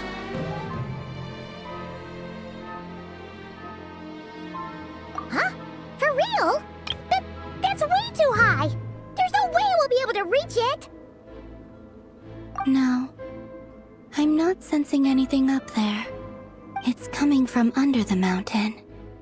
Let's see... Ah! There's some kind of weird shadow over the water! Wait, see that? Looks like a mechanism of some sort. Let's check it out!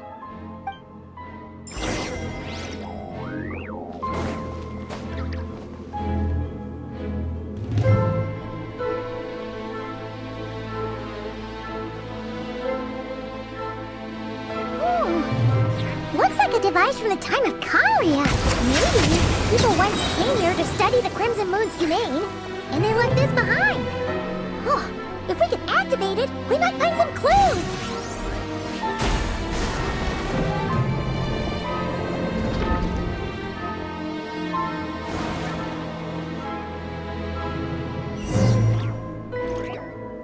Hey! Look at that! Now that the mechanism's running, the shadow in the water looks different! Do you think these mechanisms might be the key to unlocking the secret? Let's try to find more of them! Felindis, we'll leave the rest of the research in your hands. We'll be heading back now. I hope this isn't ruining date night. Ugh. Mind your own business. Just leave me some snacks on the table. Felindis? Is that Rerir's girlfriend? How come we're hearing her voice here? Oh yeah! So, do you think she was studying this strange space all along? The Abyss has made this space extremely unstable. Maybe that's why some of the things she said and did were preserved here. Like echoes. Or after images.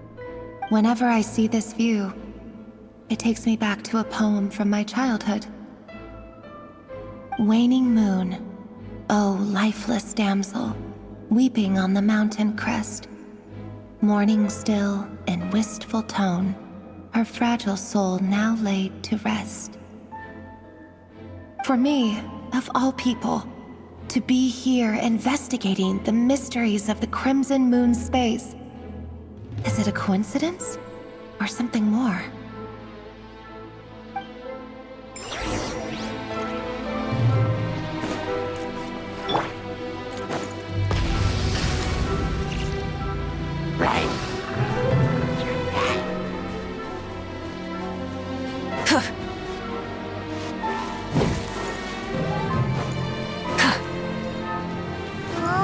Looks like the Abyss has messed up this mechanism. We need to find a way to get it working again. Let's see if there are any other devices nearby.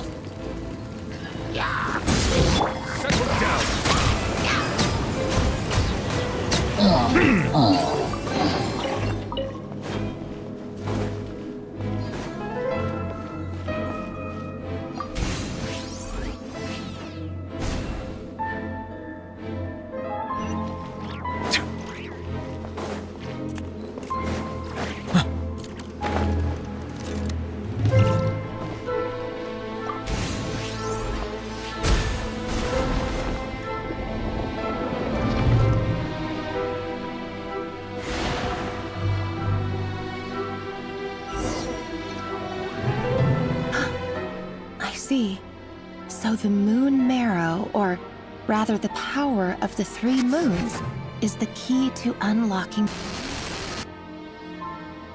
If it really does exist, then maybe this madness can finally be put to an end.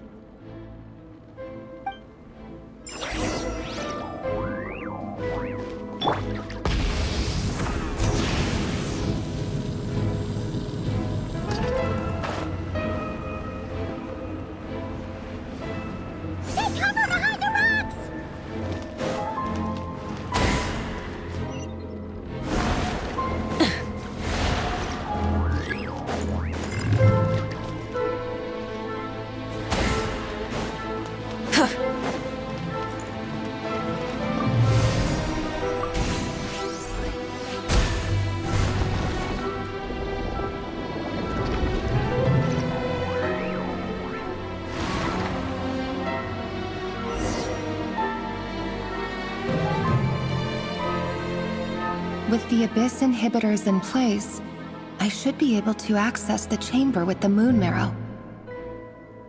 Oh, Rerir, with every step you take, you're drifting further from what you truly desire.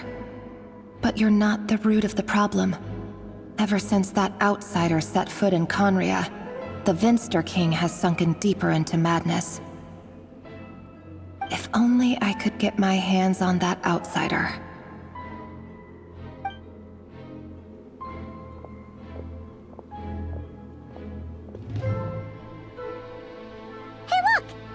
Reflection is back to normal. Felindis' voice mentioned a chamber with the moon marrow.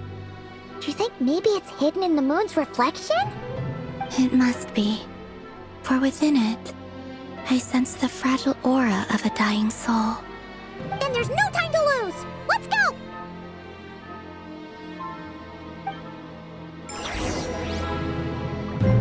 Full throttle!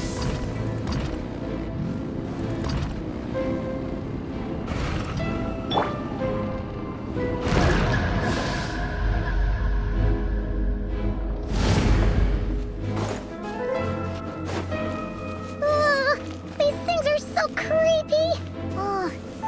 Looks like we'll have to destroy them if we want to get to the iridescent moon's Miro! Rev the engines! Gotcha! That must be the iridescent moon's Miro! Oh, but we'll need to destroy these things before we can reach it!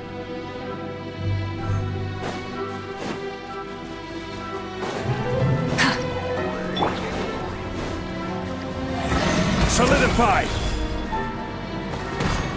Secure!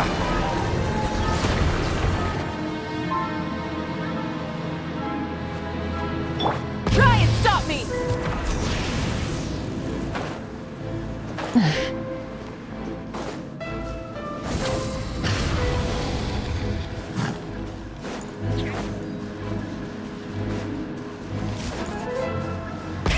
Rev the engines! Hang in there! We're so close!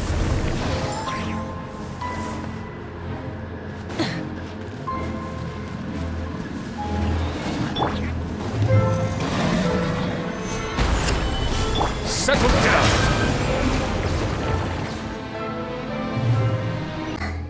I finally did it! The iridescent moon's marrow, still burning away like an undying flame, yet now contaminated by the abyss. It has taken on a new form entirely. If we can purify the abyssal power within, we should be able to obtain its untainted essence.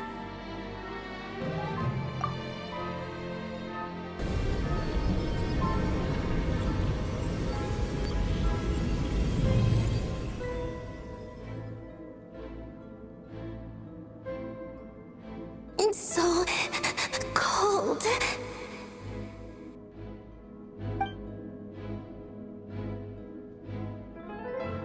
Is it you? Are you here? Huh? Are you talking to us? At long last, I can see you once more. Our fates have crossed, and I am finally free. I'm sorry, I lied to you. Even knowing what was to come, I still couldn't let go of the fear in my heart as death drew near.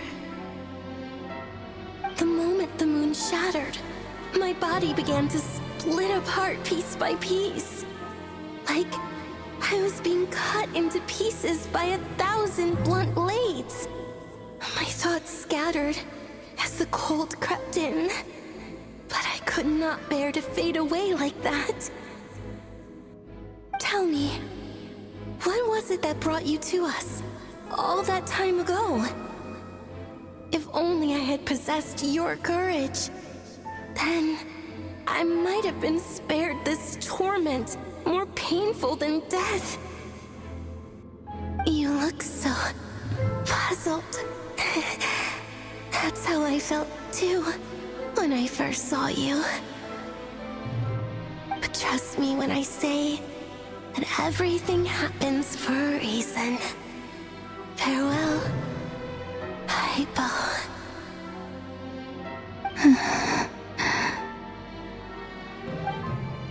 What was that all about? Was that the goddess of the iridescent moon? Oh, it sounded like she was speaking to a long-lost friend. But none of us have ever met her before, right? Perhaps. She took me for the goddess of the frost moon she once knew. For a fading soul like hers, our auras must be too similar to tell apart. But anyway, we've got the iridescent moon's marrow now. That should help you regain your strength, right? Alright, Time to leave this place and meet back up with Arlecchino. Let's go!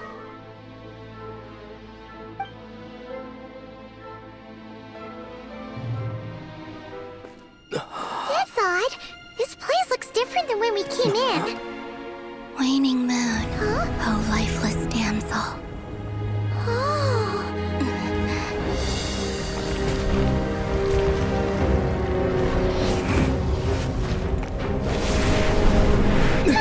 Hurry! The place is collapsing! It wants to trap us here. Who's it? The Abyss? Now we've taken the moon marrow. All that's left here is a dark will. It will show us no mercy.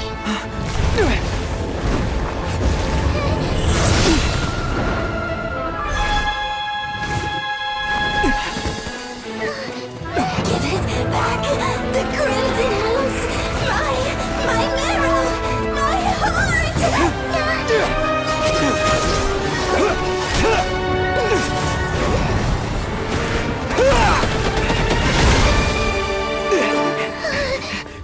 Finally! Huh? Oh no! The exit's blocked! They're back! Now what do we do? This is where you fall. Witness my rise. What are you waiting for?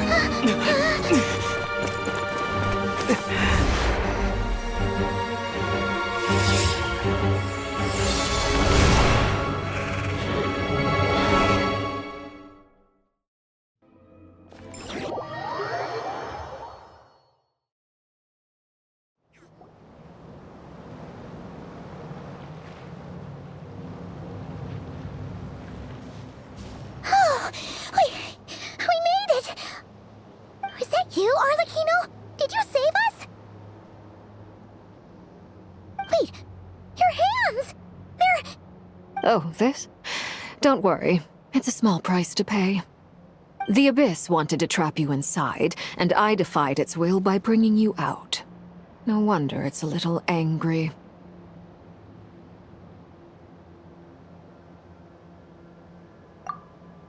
No. I have paid the price, albeit a small one, and it cannot be undone. My hands have already fused with the Abyss. Purification would simply destroy whatever's left of them. But surely... Oh... We're so sorry, Arlecchino. Paimon can't believe you'd make a sacrifice like this for us. As much as I'd like to call it a favor, the truth is I was simply holding up my end of the deal. Well, Columbina. Yes, you did your part. And as promised, I will leave the iridescent moon's marrow in your care. From this day forth, may the two worlds' flames burn ever more brightly.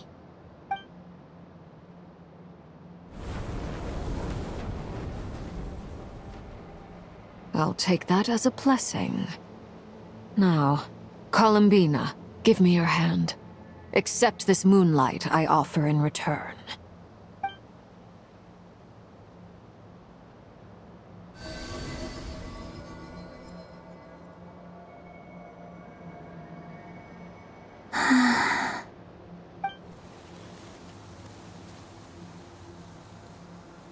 Feeling stronger? Hey, Columbina, are you okay? I'm fine. Our powers are a little at odds, that's all. By the Frost Moon's authority alone, wielding the power of the other moons was always going to be a stretch. Still, I think it's fair to say that your strength has returned, at least to the level it was at as Third Harbinger. It's still not enough. There's no way I can hope to challenge Rerir like this. Just one more ray of moonlight, if you would.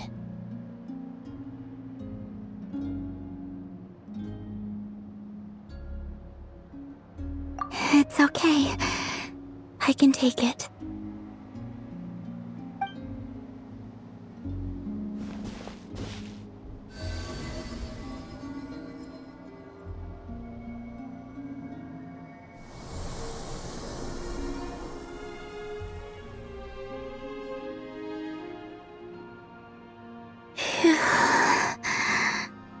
How about now?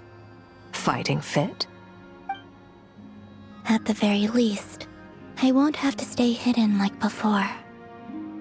I want to see him gone from Not Cry. The Rerir of Solnari and his wild hunt must be sent back where they belong. Well, it's good to have something to aim for. You certainly seem more alive now than you did earlier. When I first met you, you didn't strike me as a ray of moonlight. More like a wisp of fog drifting in from who knows where, ready to scatter at the first sign of a breeze. But now, you're full of vitality. Just like the frost moon, once the brightest of them all. May you keep shining, Columbina. This is who you are. Thank you. Look after yourself too, Arlecchino. I know you have plans of your own, and that's why you're always seeking to grow stronger. But whatever you're after, don't let the Abyss take a hold of you. I do not wish to see you go down the same path as Rerir. I appreciate the concern, Columbina. Although perhaps it's time you took a new name. A new name? Kutar, the Moon Maiden, Columbina, they're nothing more than code names. They describe who she is and the roles she's played, but they're not her real name. We often use code names in the House of the Hearth, too. But it's knowing your real name that keeps you grounded. Up till now, you've been living a wandering life, so you've probably never really cared. All I'll say is this. Once you've defeated Rerir, give it some thought. All right, that's it from me. I'll get you back safely first, then go meet up with Sandrone. You're the best!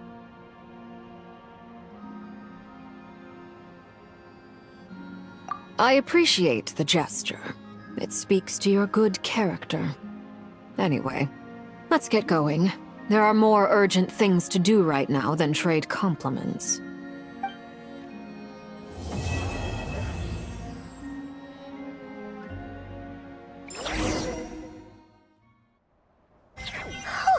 It was a close call, but we got the iridescent moon's marrow and restored Columbina's strength, and that's all that matters.